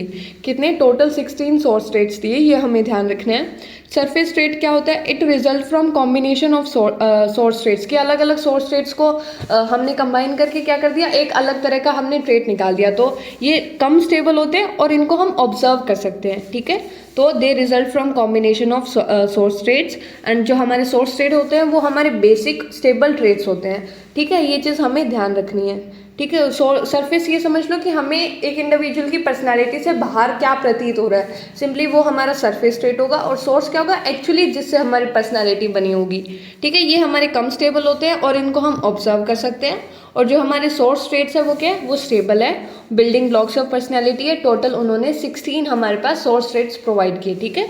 तो पर्सनालिटी असेसमेंट यानी कि जो हमारे रायमंड केटल है उन्होंने एक क्वेश्चनियर दिया या फिर एक टेस्ट बोल सकते हैं जो प्रोवाइड किया, जिससे हम पर्सनालिटी की मेजरमेंट करते हैं। So it is 16 personality factor questionnaire, 16 PF बोलते हैं जिसको। और ये हमारा पर्सनालिटी को असेस करने के लिए बहुत जगह यूज़ होता है, इट इज़ वाइडली यूज्ड, ठीक है। ये लिखा हुआ है यहाँ पे, it is widely use for assessing personality, ठीक है। तो एक बार हम इसको रिवाइज करते हैं ताकि हमें अच्छे से वो हो जाए, रिकॉल हो जाए। तो सब हम क्या करें, kettles factor theory of personality कर रहे हैं, जिसमें हमने क्या देखा कि जो हमारी सबसे पहले अजम्पशन देखी तो उन्होंने क्या बोला कि जो हमारी पर्सनैलिटी होती है it has a common underline structure, कि कुछ हमारे पास ऐसा कॉमन स्ट्रक्चर होता है जो हमें दिखाई नहीं दे रहा, ठीक है। सो इंडिविजुअल जो डिफरेंसेस होते हैं उसको हम एम्पिरिकली आइडेंटिफाई कर सकते हैं। दूसरा कि इन्होंने फैक्टर एनालिसिस का यूज़ किया, जिसमें इन्होंने बहुत सारे एडजेक्टिव्स को कुछ प्राइमरी ट्रेट्स में कन्वर्ट कर दिया, यानी कि बहुत सारे ट्रेट्स देखे, उनको छांट छांट के उन्होंने जो कॉमन ट्रेट्स है, कुछ प्राइमरी ट्रेट्स है, उनके अंदर उनको निकाल दिया, ठीक है। फिर हमने दो तरह के ट्रेट्स किए, पहला हमारा सोर्स ट्रेट्स, दूसरा हमारा सरफेस। और सोर्स में क्या होता है कि ये हमारे स्टेबल होते हैं, बेसिक होते हैं, यानी कि पूरी पर्सनालिटी के बिल्डिंग ब्लॉक्स होते हैं। और उन्होंने टोटल हमें 16 सोर्स ट्रेट्स प्रोवाइड किए। और सरफेस ट्रेट में क्या होता है कि ये हमारे सरफेस जो हमारे सोर्स ट्रेट्स होते हैं उनके कॉम्बिनेशन से मिलके बने होते हैं, और ये कम स्टेबल होते हैं और इनको हम ऑब्जर्व कर सकते हैं, सिंपल, ठीक है। और उन्होंने एक क्वेश्चनियर दिया जिसका नाम है हमारा 16 PF क्वेश्चनियर, जिसको हम 16 पर्सनालिटी फैक्टर क्वेश्चनियर बोलते हैं। ये हमको ध्यान रखना है, अगर क्वेश्चन आ जाए कि 16 पर्सनालिटी फैक्टर क्वेश्चनियर किसने दिया है, तो वो दिया हमें रायमंड केटेल ने, ठीक है। फिर हमारे पास जो नेक्स्ट थ्योरी है, आइजेंक्स थ्योरी ऑफ पर्सनालिटी, तो उसमें क्या है, H.J. Eysenck propose that personality can be reduce to broad dimension. तो उन्होंने बोला कि हम पर्सनालिटी को कुछ डायमेंशंस में कन्वर्ट करके समझा सकते हैं या बता सकते हैं। So these dimension are biological and genetic in nature. इसका मतलब ये होता है कि ये जो थ्योरी है that is biological in nature, यानी कि ये समझो कि हमारे नर्वस सिस्टम से, हमारी बॉडी से, हमारी जेनेटिक से रिलेटेड होती है। अगर मान लो क्वेश्चन आ जाए कि which trait theory is biological and genetic in nature, that is Eysenck's theory of personality. ये ध्यान रखना है, ठीक है, ये इंपॉर्टेंट पॉइंट है हमारा कि the dimension are biological and genetic in nature and each dimension includes several specific traits, कि हर एक जो डायमेंशन है उसके अंदर कुछ स्पेसिफिक हमारे ट्रेट्स इन्वॉल्व है। तो हमने क्या किया कि H.J. आइजेंक ने क्या किया कि हमें हमारी जो पर्सनालिटी है उसको कुछ ब्रॉड डायमेंशंस में डिवाइड किया, और जो मेन इंपॉर्टेंट चीज़ है वो क्या है कि it is biological and genetic in nature, यानी कि जो ये ब्रॉड डायमेंशंस है इनका हमारे कुछ नर्वस सिस्टम से, हमारे ब्रेन्स के कुछ पार्ट से, हमारे जेनेटिक्स से कुछ रिलेशन होता है, उन्हीं के कारण हमारी ये डायमेंशंस बनती है। एंड जो हमारा ये थ्योरी है इसने क्या किया, हर एक डायमेंशन के अंदर कुछ हमारे स्पेसिफिक ट्रेट्स बता दिए कि इसमें ये पर्टिकुलर ट्रेट्स होते हैं। सो हमारे जो मेजर डायमेंशन है वो हमारे पास 3 है। तो पहला क्या है हमारे पास, पहला है न्यूरोटिसिज्म वर्सेस इमोशनल स्टेबिलिटी। अब जैसे हमें इमोशनल स्टेबिलिटी का मतलब पता होगा, है ना, कि एक इंडिविजुअल अपने इमोशंस को मैनेज कर सकता है, अच्छे से काम रिलायबल रह सकता है, तो उसी का अपोजिट हमारा क्या होता है, न्यूरोटिसिज्म, यानी कि ये वर्सेस आ गया, मतलब कि अपोजिट एंड्स पे है। तो जो इंडिविजुअल, यानी कि इसका मतलब स्पेसिफिकली क्या होता है कि refers to control over emotions, कि एक इंडिविजुअल अपने इमोशंस पे कितना कंट्रोल कर सकता है। अगर मान लो वो न्यूरोटिक है तो वो बहुत ज़्यादा एंशियस होगा, मूडी होगा, रेस्टलेस होगा और टची होगा, ठीक है, यानी कि बहुत गुस्सेल टाइप होगा, मतलब अपने इमोशंस को कंट्रोल नहीं कर पाएगा इतना, ठीक है, बहुत ऐसे एंजाइटी में रहता होगा। एक हमने देखा होगा जो पैनिक करता रहता है हर छोटे से सिचुएशन में, तो वो हमारा किस में आता है, वो न्यूरोटिक में आता है। और स्टेबल क्या होता है कि जो इंडिविजुअल अच्छे से काम, स्टेबल, रिलायबल, आराम से, अब मतलब उसको इतना गुस्सा भी नहीं आता, शांति से हर एक सिचुएशन को हैंडल कर लेता है, तो वो क्या होता है हमारा, वो होता है इमोशनली स्टेबल। तो हमने इसमें क्या किया, हमारे पास 2 चीज़ें होती है, एक न्यूरोटिक वर्सेस इमोशनल स्टेबल। तो न्यूरोटिक क्या होगा कि जिसको छोटी छोटी बात पे क्या होगा, एंजाइटी होगी, वो मूडी होगा, मतलब हर एक बात पे उसका मूड ऐसे पलटता रहेगा, मूड स्विंग्स होते रहेंगे, बहुत ऐसे होगा, चिड़चिड़ा स्वभाव का होगा, वो हमारा न्यूरोटिक होगा। दूसरा उसी का टोटल अपोजिट, बहुत शांत स्वभाव का इंडिविजुअल जो होगा वो हमारा स्टेबल एंड पे, मतलब अपने इमोशंस को अच्छे से मैनेज कर सकता है, हर एक सिचुएशन में अपने आप को संभाल सकता है, ठीक है। तो दूसरा हमारे पास क्या है, एक्स्ट्रावर्जन वर्सेस इंट्रोवर्जन। तो ये भी हमें अच्छे से पता है कि इसका मतलब क्या होता है। तो इसका it refers to social orientation, कि एक इंडिविजुअल की सोशल ओरिएंटेशन क्या है कि वो बहुत ज़्यादा मिलजुल के रहता है, मतलब दूसरों से, यानी कि उसका इंटरेक्शन बहुत अच्छा है, या फिर खुद के अंदर ही रिजर्व्ड रहता है। सो एक्टिव, ग्रीगेरियस, इम्पल्सिव और थ्रिल सीकिंग हमारे जो एक्स्ट्रोवर्ट्स होते हैं उनकी क्वालिटीज़ है। एक्टिव यानी बहुत ज़्यादा एक्टिव, ग्रीगेरियस यानी कि दूसरों लोगों के साथ बातचीत करना, उनके साथ रहना उसको बहुत पसंद होता है। इम्पल्सिव यानी इतना सोच समझ के डिसीजन नहीं लेता, मतलब उसका ये मेंटेलिटी होती है कि जो होगा देखा जाएगा, ठीक है। थ्रिल सीकिंग यानी कि उसको एडवेंचर में, रिस्क लेने में बहुत मज़ा आएगा, तो वो हमारी एक्सट्रोवर्ट की पर्सनैलिटी होती है। दूसरी हमारे पास क्या है, इंट्रोवर्ट्स, यानी कि they are quite, passive, cautious and reserve, यानी कि जो भी काम करेंगे बहुत सोच समझ के करेंगे, दूसरों के साथ इतनी बातचीत नहीं करेंगे, अपने इमोशंस को कंट्रोल रखेंगे और क्वाइट होंगे, पैसिव होंगे, मतलब इतनी ज़्यादा एक्टिव नहीं होंगे। तो ये तो हमने देखा होगा नॉर्मल हमारी लाइफ में भी हमने इस तरह के इंडिविजुअल देखे होंगे। जैसे हमारा एग्जाम्पल हम लेते हैं कि एक जो गीत की पर्सनैलिटी है फ्रॉम जब वी मेट, और एक हमारी जो विवाह में वो लड़की होती है उसकी जो पर्सनैलिटी है, उन दोनों को हम ले सकते हैं। तो एक्सट्रोवर्ट और इंट्रोवर्ट काइंड ऑफ, ठीक है। उसके बाद आता है साइकोटिसिज्म वर्सेस सोशल एबिलिटी। अब मान लो ये हमारी स्टार्टिंग में जो थ्योरी डेवलप हुई थी उसमें नहीं थी, इसको इस जो डायमेंशन है इसको बाद में ऐड किया गया था, ठीक है। सो हाई साइकोटिसिज्म यानी कि हॉस्टाइल, इगोसेंट्रिक और एंटी सोशल। अब इसका मतलब क्या होता है, हॉस्टाइल यानी कि दूसरों के साथ बिल्कुल अच्छे से व्यवहार नहीं करना, मतलब दूसरों के लिए हमें हमारे मन में ईर्ष्या होती है, जेलेसी होती है, ऐसे बदले की भावना होती है, ठीक है, बहुत उनके ऊपर गुस्सा आता है। ईगोसेंट्रिक यानी कि सिर्फ खुद के बारे में सोचना, दूसरों के ना उनके पर्सपेक्टिव को समझना, ना उनके बारे में कुछ, मतलब सेल्फिश होना, ठीक है। एंटी सोशल यानी कि हमारे सोसाइटी में जैसे कुछ नॉर्म्स बने होते हैं, सोशल नॉर्म्स होते हैं, कुछ मॉरल वैल्यूज़ होती है, उनको फॉलो ना करना। तो ये हमारे जो इंडिविजुअल साइकोटिज्म में हाई होते हैं उनकी हमारी पर्सनैलिटी के ट्रेट्स होते हैं, और जो सोशल एबिलिटी है ये इसका अपोजिट होता है। तो बुक में हमारे पास जितना मेंशन है हमने उतना कर लिया। सो असेसमेंट टूल क्या है कि आइजेंक पर्सनैलिटी क्वेश्चनियर। तो हमने एक देखा था कि जो हमारी केटेल की थी उन्होंने भी एक हमें पर्सनैलिटी क्वेश्चनियर दिया था जो था हमारे पास 16 PF, और अब हमने किया आइजेंक का जो है आइजेंक पर्सनैलिटी क्वेश्चनियर, इसको भी हम यूज़ करते हैं to study about the personality. और मेनली इसमें क्या होता है, इसमें हम ये 3 डायमेंशन को ही मेजर करते हैं, ठीक है। तो हमने क्या किया, हमने आइजेंक की थ्योरी की जिसमें हमने देखा कि उन्होंने हमारी जो पर्सनैलिटी है आइजेंक ने, उन्होंने ब्रॉड डायमेंशंस में रिड्यूस कर दी या कैटेगराइज कर दी। और ये जो हमारी थ्योरी है वो क्या है, biological and genetic in nature, okay. ये पॉइंट हमें अच्छे से ध्यान रखना है। और हर एक जो डायमेंशन है उसके अंदर कुछ ट्रेट्स दिए हुए हैं। तो हमारे पास डायमेंशन क्या है, पहले हमारे पास है न्यूरोटिसिज्म वर्सेस इमोशनल स्टेबिलिटी, यानी कि एक इंडिविजुअल अपनी इमोशंस पे कंट्रोल कर पाता है या नहीं कर पाता। अगर वो कंट्रोल कर सकता है इसका मतलब क्या है कि वो इमोशनली स्टेबल है। अगर वो इवन टेम्पर्ड है, वो काम है, रिलायबल है, हर एक सिचुएशन में शांति से काम लेता है तो स्टेबल होगा। और अगर मान लो उसी दूसरी तरफ कि अगर वो बहुत एंशियस है, यानी कि बहुत छोटी छोटी बात पे उसको गुस्सा आने लग जाता है, बहुत पैनिक कर देता है, अच्छे से सिचुएशन को हैंडल नहीं कर पाता, तो वो क्या होगा, वो हमारा न्यूरोटिक एंड पे होगा, ठीक है। दूसरा हमने किया एक्सट्रोवर्जन वर्सेस इंट्रोवर्जन, यानी कि एक इंडिविजुअल जो क्या होता है, जो दूसरों के साथ एक्टिव रहता है, दूसरों के साथ बातचीत पसंद है, ग्रिगेरियस होता है, थ्रिल सीकिंग यानी उसको रिस्क और एडवेंचर बहुत पसंद होता है, तो वो हमारा किस में आएगा, एक्सट्रोवर्ट में। और इंट्रोवर्ट में क्या आएगा, ऐसे इंडिविजुअल जो खुद के अंदर ही रहते हैं, मतलब अपनी लाइफ को बहुत प्राइवेट रखते हैं, दूसरों के साथ अपने इमोशंस को शेयर नहीं करते, दूसरों के साथ रहना पसंद नहीं होता, अपना घर पे खुद के साथ रहना उनको पसंद होता है, तो वो हमारे इंट्रोवर्ट पर्सनालिटी में आएंगे। फिर हमने थर्ड डायमेंशन क्या की, साइकोटिसिज्म वर्सेस सोशल एबिलिटी, ठीक है। तो इसमें क्या किया कि जो साइकोटिक एंड पे हाई होते हैं उनके अंदर क्वालिटीज़ क्या होती है, हॉस्टाइल यानी कि दूसरों के लिए ईर्ष्या भावना रखना, दूसरों का ऐसे बुरा सोचना काइंड ऑफ, और ईगोसेंट्रिक मतलब खुद के बारे में सोचना, और एंटी सोशल यानी कि सोशल नॉर्म्स को फॉलो ना करना। और असेसमेंट टूल क्या है इनका, आइजेंक पर्सनैलिटी क्वेश्चनियर, ठीक है। तो हम रिवाइज करते हैं। तो अभी हमने क्या की, हमने टोटल 3 थ्योरी कर ली, एक हमने एल्पोर्ट की, दूसरे हमने केटेल की, अब हम आइजेंक की कंप्लीट किए। तो एल्पोर्ट में हमने 3 तरह के ट्रेड्स किए थे, जिसमें हमारे पास क्या था, सबसे पहले था कार्डिनल ट्रेड्स, फिर सेंट्रल और फिर सेकेंडरी। फिर दूसरा हमने क्या किया, तो वो तो हमने रिवाइज कर ली।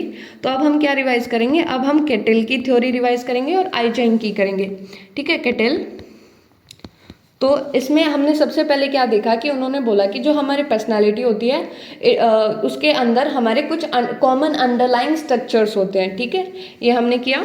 सो अजम्पशंस की थी हमने बेसिकली स्टार्टिंग में। सो अजम्पशन में क्या होता है कि हमारी जो पर्सनालिटी है उसके अंदर क्या होता है, some common underlying structure, common underlying structure, यही किया था। और दूसरा हमने क्या देखा था कि हमारी जो पर्सनैलिटी, जो इंडिविजुअल डिफरेंसेस होते हैं उनको हम एम्पिरिकली आइडेंटिफाई कर सकते हैं, ठीक है। इंडिविजुअल डिफरेंसेस को एम्पिरिकली आइडेंटिफाई कर सकते हैं। फिर हमने क्या किया, फिर हमने ये देखा कि उन्होंने एक मेथड का यूज़ किया था जो था हमारा फैक्टर एनालिसिस, ठीक है। उन्होंने एक मेथड का यूज़ किया जो था हमारे पास फैक्टर एनालिसिस, यानी कि उन्होंने बहुत सारे डिस्क्रिप्टिव एडजेक्टिव्स को लिया और उनको कुछ प्राइमरी ट्रेट्स में कन्वर्ट कर दिया। ठीक है, फैक्टर एनालिसिस का यूज़ किया। नेक्स्ट हमने क्या देखा कि इसमें हमने जो ट्रेट्स है, टाइप ऑफ ट्रेट्स है, वो कवर किया। अब टाइप ऑफ ट्रेट्स में हमने दो तरह के ट्रेट्स कवर किए थे।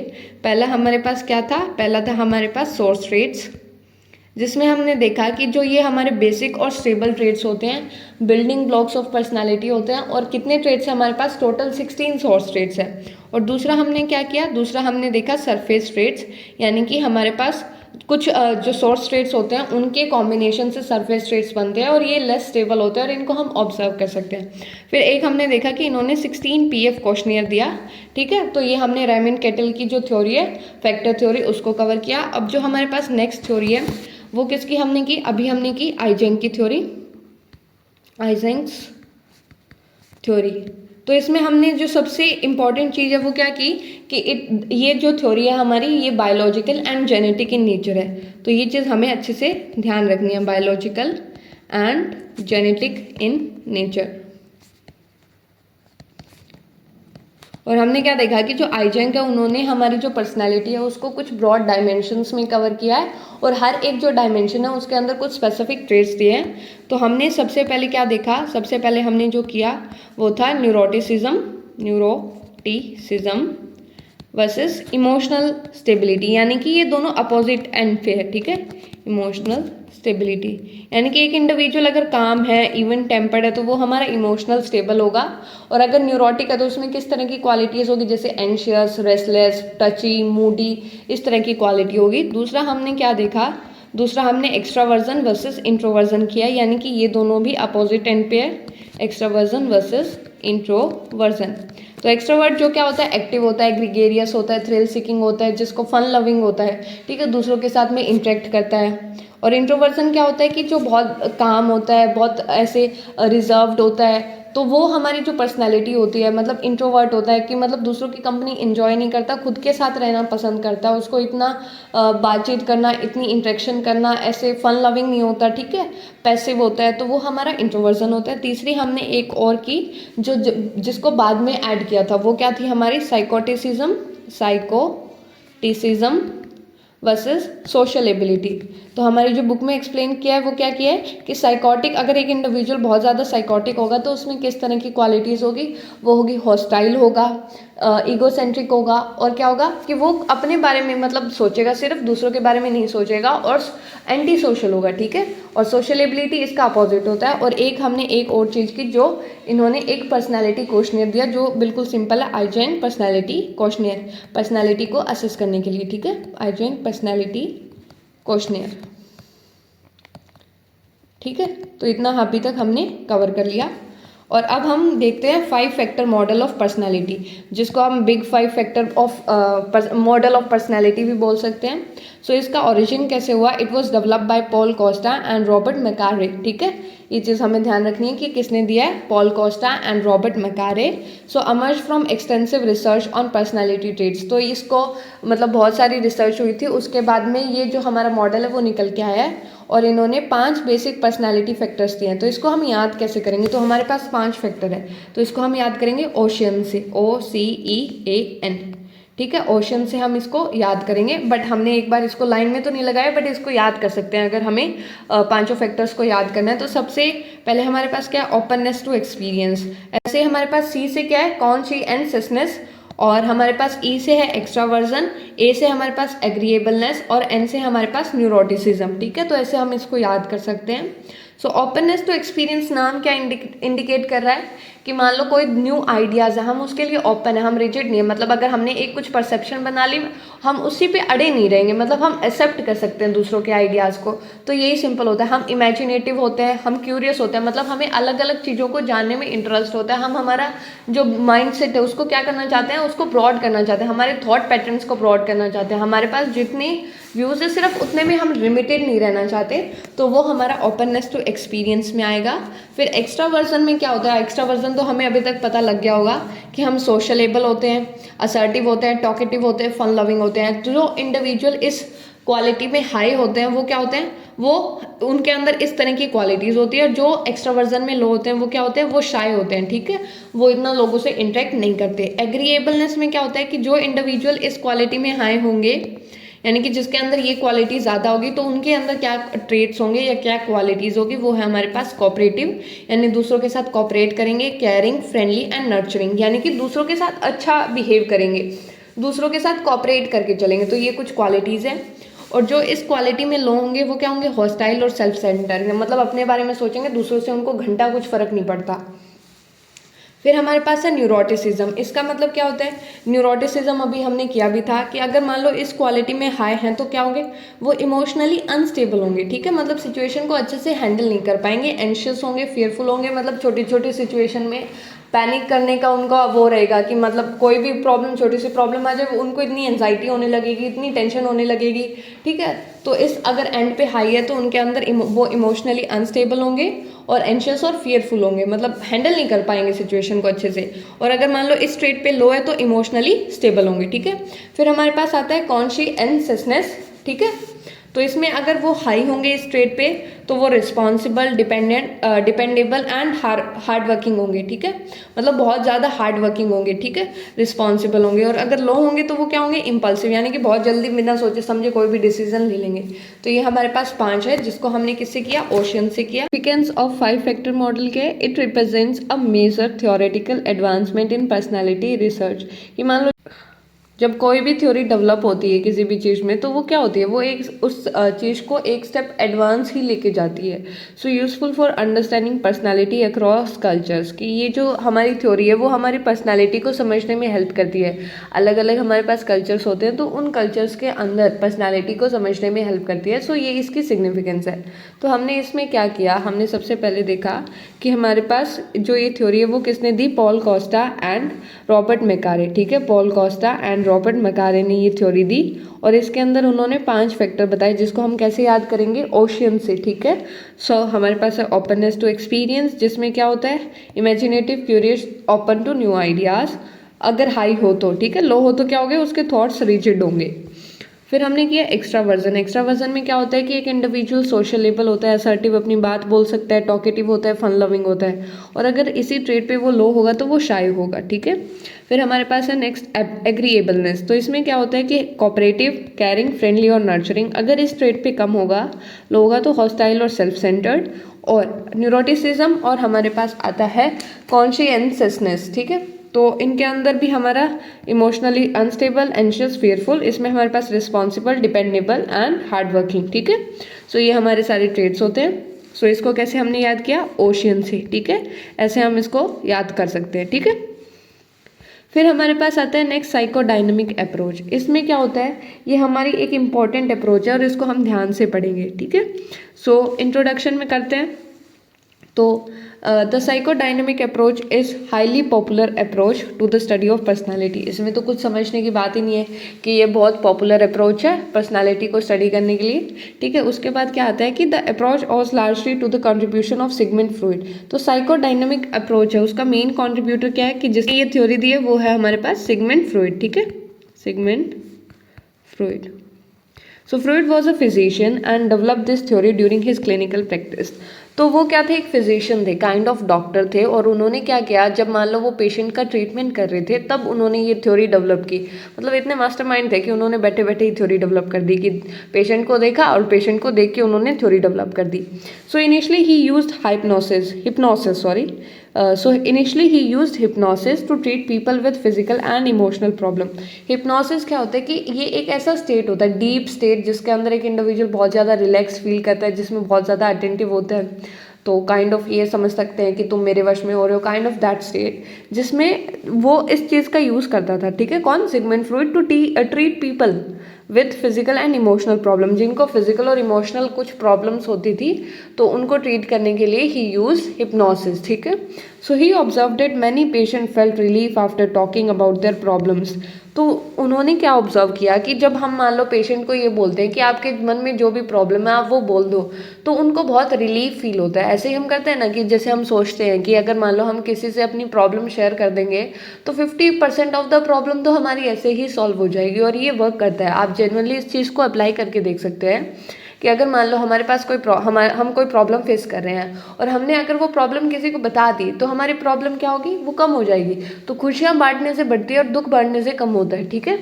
सो ऐसे ही उन्होंने ऑब्जर्व किया। तो इसमें हमने क्या देखा इंट्रोडक्शन में कि ये एक बहुत पॉपुलर अप्रोच है, ठीक है, लिखते हैं, ठीक है, पॉपुलर अप्रोच है। दूसरा हमने क्या किया कि ये दी किसने, सिगमंड फ्रॉइड ने। तो आप भी अपनी नोटबुक में ऐसे शॉर्ट नोट्स बना सकते हो, ठीक है।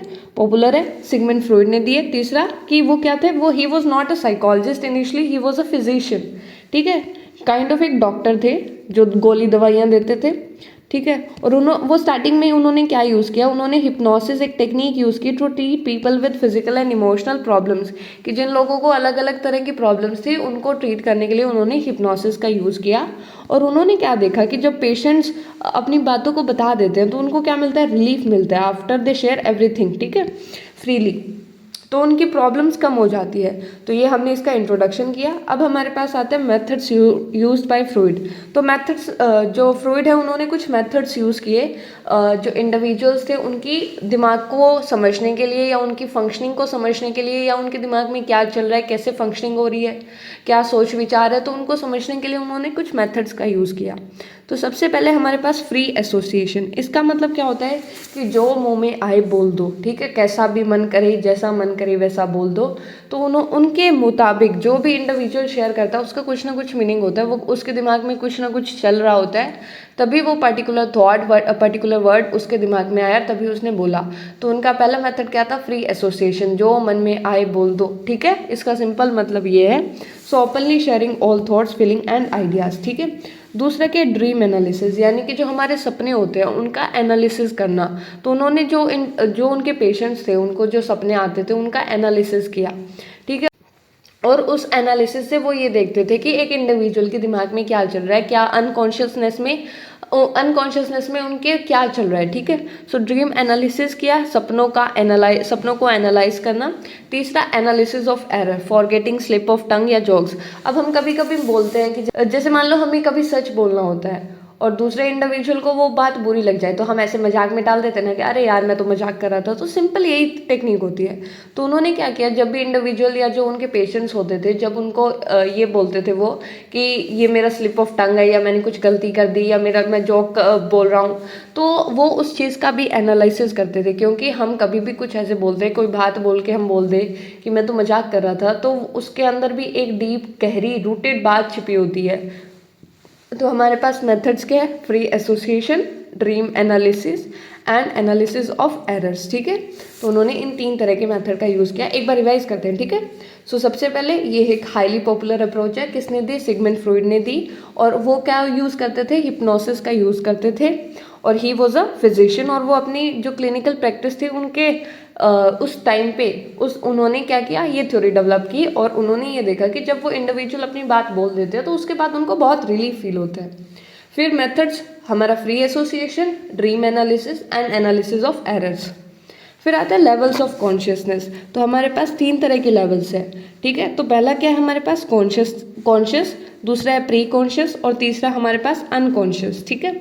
तो कॉन्शियस क्या होता है कि जो चीज़ जिसके बारे में हम अभी अवेयर हैं, ठीक है।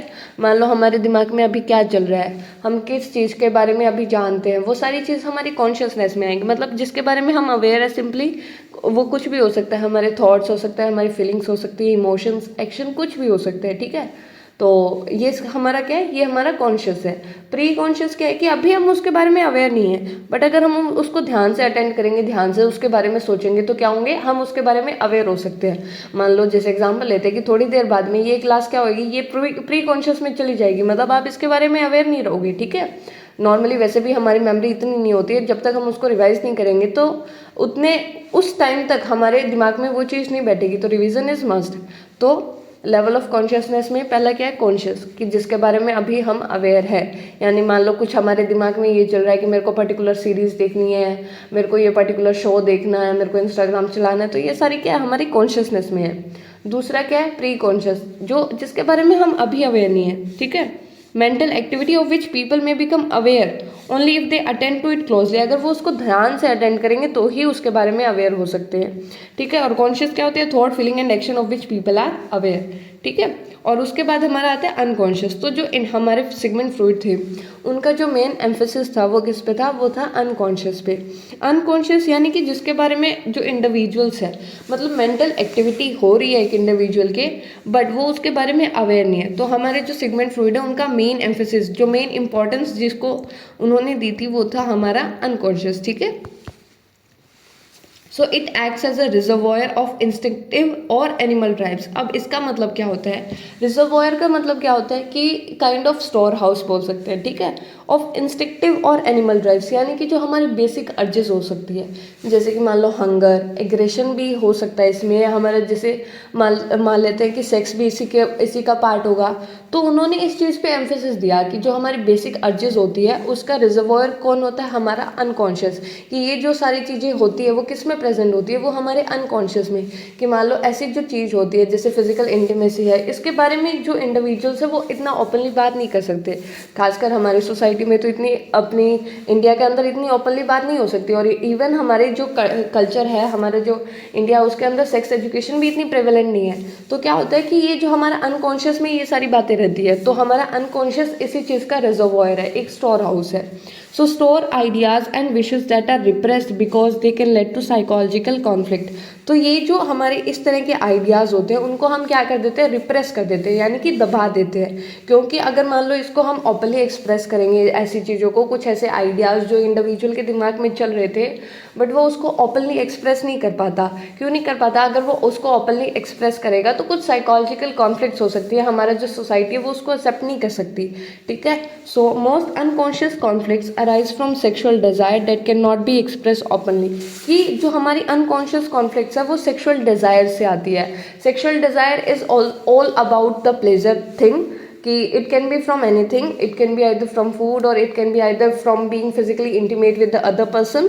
सो ये किसी चीज़ से भी आ सकती है। ठीक है, तो सो इसमें क्या हो गया, हमारे पास सेक्शुअल डिज़ायर से हमारी जो ज़्यादातर थी अनकॉन्शियस कॉन्फ्लिक्ट्स वो हमारी सेक्शुअल डिज़ायर से आती है, जिसको ओपनली एक्सप्रेस नहीं किया जा सकता।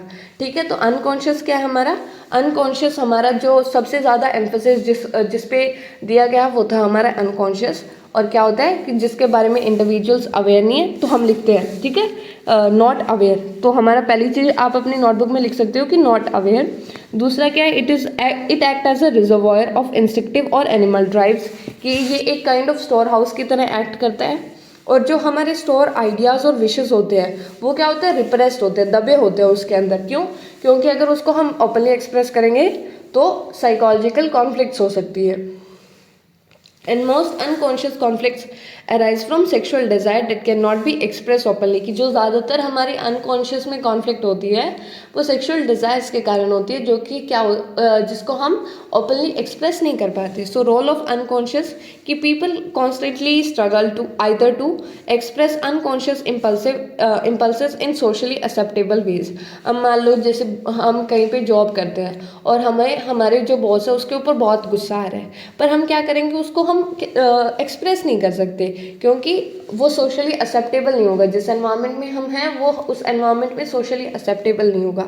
तो हम क्या करते हैं कि हमें इस तरह से क्या करना होता है कि हमारे जो इमोशंस है, हमारे जो इम्पल्सिस है, या जो हमारे अनकॉन्शियस में चीज़ें हैं, इस तरह से हमें रिप्रेजेंट करनी है, इस तरह से हमें एक्सप्रेस करनी है जो कि सोसाइटी एक्सेप्ट कर सके। मान लो कि अगर बॉस गुस्सा कर रहा है तो हम क्या करेंगे, हम गुस्सा करके कहीं चले जाएंगे, या फिर सपोज करो हम एक्सरसाइज करेंगे। मान लो हमें किसी पे गुस्सा आ रहा है, ठीक है, और हम वो पर्टिकुलर चीज़ नहीं दिखा सकते, तो हम क्या करेंगे, मान लो अपने गुस्से को शांत करने के लिए we will start doing exercise. तो वो क्या एक सोशली एक्सेप्टेबल वेज हो गया। So keep them away from conscious expression, या फिर हम उसको पूरी तरह से रिप्रेस करने की ट्राई करेंगे कि जो भी चीज़ें हम एक्सप्रेस नहीं कर पाते उसको बिल्कुल दबा देंगे, हम उसको शो नहीं करेंगे। So failure to resolve this conflict result in abnormal behaviour. और जब इस तरह की जो कॉन्फ्लिक्ट्स होती है, ठीक है, जो हमारे अनकॉन्शियस में कॉन्फ्लिक्ट्स चलती रहती है, जब वो सॉल्व नहीं होती तो उसके कारण क्या होता है, अब नॉर्मल बिहेवियर। ठीक है, अब नॉर्मल बिहेवियर होता है। तो हमने क्या किया, हमने लेवल्स ऑफ कॉन्शियसनेस किया। उससे पहले भी देख लेते हैं हमने क्या किया, हमने इंट्रोडक्शन किया, highly popular approach given by Sigmund Freud. और उन्होंने क्या किया, he was a physician and develop this theory during his clinical practice. He use hypnosis and patient felt relief after talking about their problems. फिर हमने 3 methods किए, free association, dream analysis and analysis of errors. उसके बाद में हमने levels of consciousness किया, जिसमें हमारे पास है कॉन्शियस, जिसके बारे में हम अवेयर हैं, दूसरा प्री कॉन्शियस, जिसके बारे में हम अवेयर हो सकते हैं if we attend to it closely, ठीक है, ये ध्यान रखना है। तीसरा हमारे पास अनकॉन्शियस, जो कि सबसे इंपॉर्टेंट है इन तीनों में। अनकॉन्शियस क्या होता है कि जिसके बारे में हम अवेयर नहीं है, and it act as a reservoir of instinctive और एनिमल ड्राइव्स। और ये क्या होता है, इसके अंदर हमारे रिप्रेस्ड आइडियाज़ होते हैं कि जो हम ऐसे सोशली बता नहीं सकते, एक्सप्रेस नहीं कर सकते, वो हमारे सारे आइडियाज़ अनकॉन्शियस में होते हैं।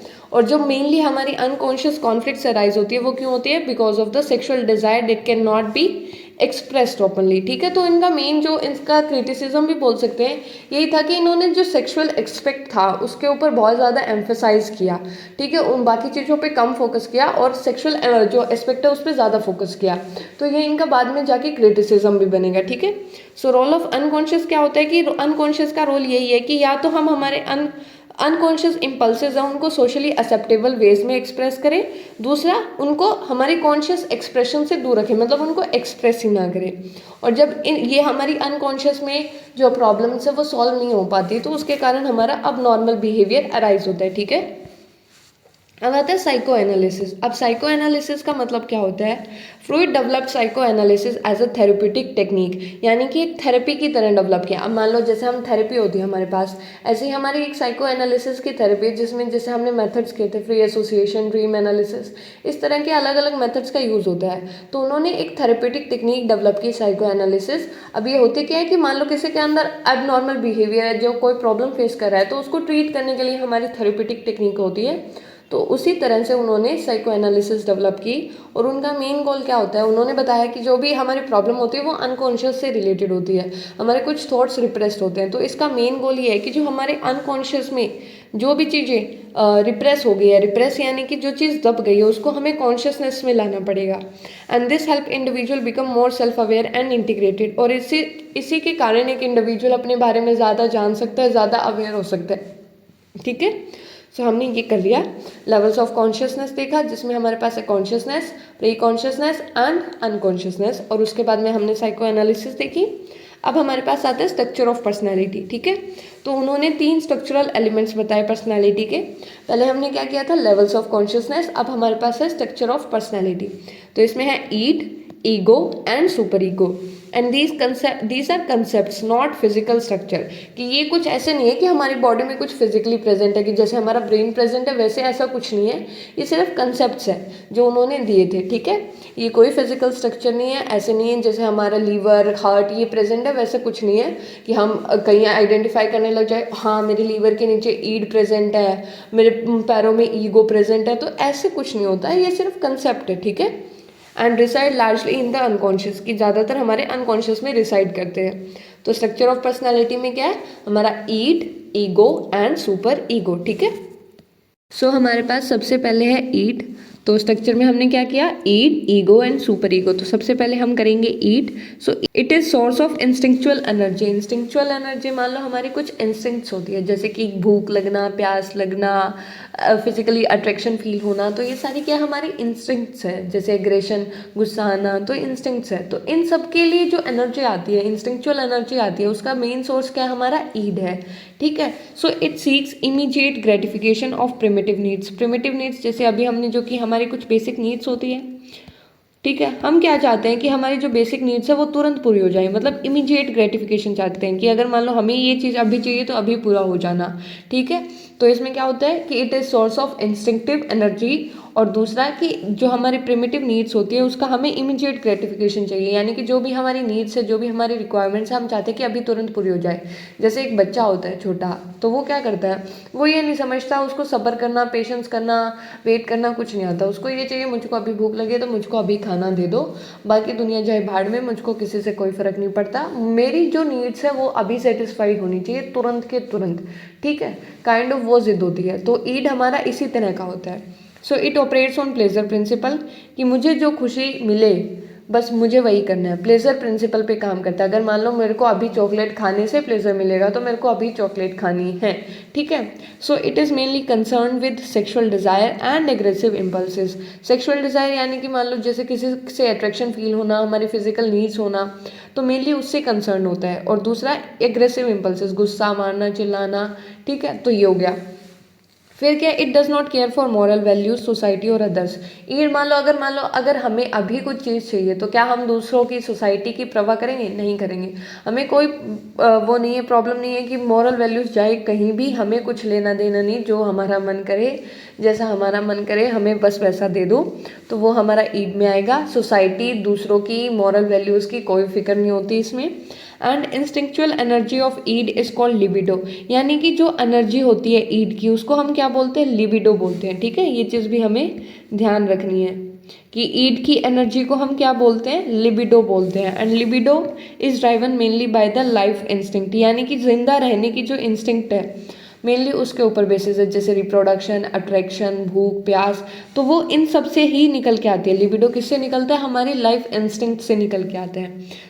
तो हमने क्या किया, ईड में रिवाइज करते हैं, क्योंकि ये हमारा जो स्ट्रक्चर ऑफ पर्सनैलिटी है ये बहुत इंपॉर्टेंट टॉपिक है, तो इसको हमें अच्छे से समझना है। Mainly id, ego and super ego, हमारी पूरी साइको डायनामिक ही इंपॉर्टेंट है, बट उसके अंदर भी हमारा ईड, ईगो, सुपर ईगो बहुत इंपॉर्टेंट है, ठीक है। ईड क्या होता है? It is a source of instinctual energy, यानी कि कुछ हमारे इंस्टिंक्ट्स होती है, तो उनके लिए जो एनर्जी हमें चाहिए वो कहाँ से आती है? वो ईड से आती है। ईड में क्या होता है कि हम ये चाहते हैं कि जो भी हमारी नीड्स है, जो भी हमारी बेसिक रिक्वायरमेंट्स है, उसका इमीडिएट ग्रेटिफिकेशन, यानी कि तुरंत हमें वो चीज़ चाहिए, तुरंत हमें उस चीज़ से प्लेजर करना है, ठीक है। तो ये किस पे बेस्ड होता है? प्लेजर प्रिंसिपल पे, यानी कि मुझको मज़ा आना चाहिए, बाकी मुझको कोई फ़र्क नहीं पड़ता। And it is mainly concern with sexual and aggressive impulses.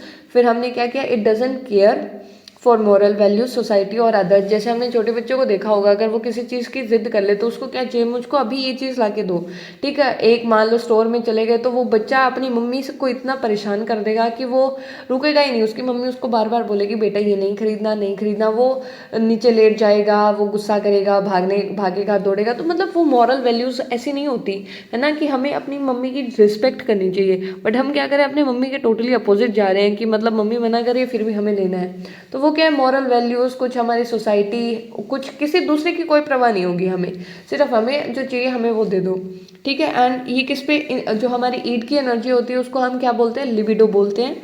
और libido is derived by life instinct और सेक्सुअल इंस्टिंक्ट बोलते हैं, यानी कि जो जिंदा रहने की जो इंस्टिंक्ट है, जैसे रिप्रोडक्शन, एग्रेशन, भूख, प्यास, इन सब से आती है, ठीक है। तो ये हमने ईड किया। फिर हमारे पास आता है ईगो। सो ईगो भी हमारा ईड से ही निकलता है। अब कैसे? बट ये हमारा रियलिटी प्रिंसिपल पे काम करता है। मान लो जैसे सपोज करो, हमने क्या देखा कि कोई एक बच्चा क्या कर रहा है? आइसक्रीम खा रहा है, ठीक है। एक बच्चा आइसक्रीम खा रहा है, तो हमारा क्या मन किया कि हमें अभी आइसक्रीम खानी है, तो हम क्या करेंगे? उस बच्चे से छीन के खा लेंगे, तो वो हमारा क्या हो गया? ईड। बट ईगो हमें क्या बोलेगा कि हमें थोड़ा रियलिटी प्रिंसिपल पे काम करना है, ठीक है। कि मान लो अगर कोई खा रहा है तो हम क्या करेंगे? उनसे परमिशन लेंगे कि please can I have this ice cream, और उससे जो भी हमें चाहिए, मतलब जो भी हमें परमिशन की रिक्वायरमेंट होती है वो हम लेंगे और फिर खाएंगे, ठीक है। तो ये हमारा रियलिटी प्रिंसिपल पे होता है। And mediates between id and reality, id और रियलिटी के बीच में एक मीडिएशन बिठाता है, ठीक है। And directs the id towards socially appropriate behaviour, यानी कि जैसे जो भी हमें क्या करना होता है, जो हमारे सोशली अप्रोप्रिएट बिहेवियर होते हैं, यानी कि जो हम सोसाइटी के अंदर जिनको सभ्य माना जाता है, जिनको अच्छा माना जाता है, उनको क्या करते हैं? उन तरीकों से हमें एक्ट करना सिखाता है, ठीक है। अब ईड को क्या करता है? ऐसे बिहेवियर शो करना जो सोसाइटी एक्सेप्ट कर सकती है। Is patient, reasonable and realistic. तो ईगो हमारा क्या होता है? मतलब ईगो सब्र करना सिखाता है हमें, ठीक है। एंड रीजनेबल होता है, रीजन के साथ काम करता है, और रियलिस्टिक होता है, अपनी रियल जो सिचुएशन है उसको देख के काम करता है। तो हमने क्या किया? ईड किया। दूसरा हमने क्या किया? ईगो किया। ईड हमारा किस पे बेस्ड होता है कि हमें इमीडिएट ग्रेटिफिकेशन चाहिए, प्लेजर प्रिंसिपल पे काम करता है। मेनली क्या होती है? हमारे सेक्सुअल डिज़ायर्स होती है, एग्रेसिव इम्पल्सिस होते हैं। ये मॉरल वैल्यूज, सोसाइटी के बारे में कोई इसको परवाह नहीं है। और क्या है कि इसकी जो एनर्जी होती है उसको हम लिबिडो बोलते हैं। और लिबिडो की जो मेन जो होता है ये किससे डराइव होता है? ये हमारे लाइफ इंस्टिंक्ट से डराइव होता है। ईगो क्या होता है? ये हमारा ईड से निकलता है, बट ये हमारा रियलिटी प्रिंसिपल पे काम करता है, रीजनेबल होता है, पेशेंट होता है एंड रियलिस्टिक होता है। और ये हमारी ईड को डायरेक्ट करता है कि हम इस तरह से बिहेव करें जो सोसाइटी में एक्सेप्टेबल हो। ठीक है, जैसे अगर मान लो हम कोई बच्चा देख रहे हैं जिसको जो आइसक्रीम खा रहा है, हम उससे चोरी कर लेंगे, चोरी करके खा लेंगे, तो वो क्या चीज़ सही होगी? नहीं होगी। वो सोसाइटी में एक एक्सेप्टेबल बिहेवियर नहीं है। ठीक है, तो ये हमारा ईगो में आता है। फिर आता है सुपर ईगो। ठीक है, ये समझ लो जैसे कि ईड क्या होता है, ईड जो छोटे बच्चे में होता है वो होता है फॉर एग्जाम्पल जस्ट। ठीक है, एग्जाम्पल के लिए ईगो जो मान लो एक normal individual well grown man होता है या एक ह्यूमन होता है, उसके अंदर किस तरह की क्वालिटीज़ होती है वो हम ईगो समझ लेते हैं। अब सुपर ईगो ये समझ लो कि जो प्रवचन देते हैं, जो हमें मॉरल वैल्यू सिखाते हैं, वो मान लो कि ठीक है, जो संत महात्मा टाइप्स, तो ये क्या है? मॉरल ब्रांच ऑफ पर्सनालिटी को रिप्रेजेंट करता है। मॉरल वैल्यूज जो हमें सिखाता है कि ये चीज़ सही है या नहीं है। ठीक है, उस चीज़ पे बेस्ड होता है। And develops through internalisation of parental authority, कि हमारे जो माँ बाप होते हैं, हमारे जो पेरेंट्स होते हैं, वो हमें कुछ चीज़ें सिखाते हैं। जैसे चोरी करना गलत बात है, तो वो कुछ हमें सिखाएंगे, उनकी हमारे ऊपर कुछ अथॉरिटी होती है। और जब हम वो चीज़ खुद के अंदर इंटरनलाइज करते हैं, तब हम वो चीज़ सीख जाते हैं। ठीक है, कि कौन सी चीज़ सही है, कौन सी चीज़ गलत है। तो जज whether behaviour is morally correct, ये क्या जज करता है कि हमारा जो बिहेवियर है वो मॉरली सही है या नहीं। जैसे हमारी सोसाइटी में कुछ वैल्यूज़ बनी होती है, जैसे चोरी करना गलत बात है, तो ये एक वैल्यू है। और अगर हम उस बच्चे से चोरी करके आइसक्रीम खाएंगे तो ये गलत बात होगी। ठीक है, तो ये क्या जज करता है कि हम जो बिहेवियर शो करेंगे वो मॉरली करेक्ट होगा या नहीं होगा। And it help control the id, की ईड को कंट्रोल करने में हेल्प करता है। ईड हमने क्या देखा था कि जैसे मन किया इमीडिएट ग्रेटिफिकेशन चाहिए, तुरंत हमारी नीड्स को सेटिस्फाई करो, तो चोरी करके खा लो। तो ये देखेगा, ये ईड को कंट्रोल करेगा कि चोरी करना गलत बात है। तो ये किस में आ गया? मॉरल ब्रांच ऑफ पर्सनैलिटी में आ गया। ठीक है, मॉरल वैल्यूज जो हमें सिखाएगा वो हमारा सुपर ईगो होगा। Prevents guilt, fear and anxiety by guiding ethical behaviour, कि हमारे एथिकल बिहेवियर को गाइड करता है। और जिससे हमारा गिल्ट, कि मान लो अगर हमने चोरी कर भी ली तो बाद में हमारे गिल्ट होगा ना कि हमने गलत काम किया।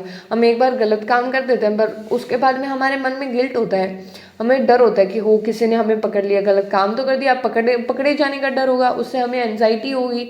तो ये चीज़ प्रिवेंट होती है हमारे किसके कारण? सुपर ईगो के कारण। ठीक है, so balance among id, ego and super ego behavior depends on relative strength of three forces and psychological stability is determined by this balance, कि हमारे जो पर्सनालिटी होती है उसके अंदर इन तीनों का एक प्रॉपर सही से बैलेंस होना चाहिए। ठीक है, तो यही बोला गया है इसमें। तो हमने क्या किया, एक बार फिर से रिवाइज करते हैं। सो ईड हमने क्या देखा? It is a source of instinctual energy. हमें क्या चाहिए? Immediate gratification of primitive needs. ये हमारा प्लेजर प्रिंसिपल पे काम करता है। सेक्सुअल डिज़ायर और एग्रेसिव इम्पल्सेस के ऊपर इसका मेन कंसर्न होता है। ये हमारी मॉरल वैल्यूज, सोसाइटी और दूसरों के बारे में कोई केयर नहीं करता। जो इसकी एनर्जी को क्या बोलते हैं? लिबिडो बोलते हैं। और libido is derived mainly by life और सेक्शुअल इंस्टिंक्ट। ठीक है, ये हमने ईड में किया। ईगो में क्या किया? ये हमारा रियलिटी प्रिंसिपल पे बेस्ड होता है।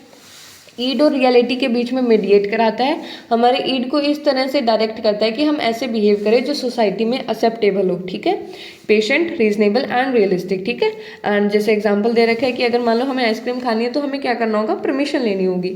फिर हमारे पास सुपर ईगो किया, ये क्या होती है? Moral branch. ये बताती है कि एक पर्टिकुलर बिहेवियर सही है या नहीं है, जो हमें मॉरल वैल्यूज काइंड ऑफ सिखाती है वो। और कैसे डेवलप होता है? Through internalisation of parental authority.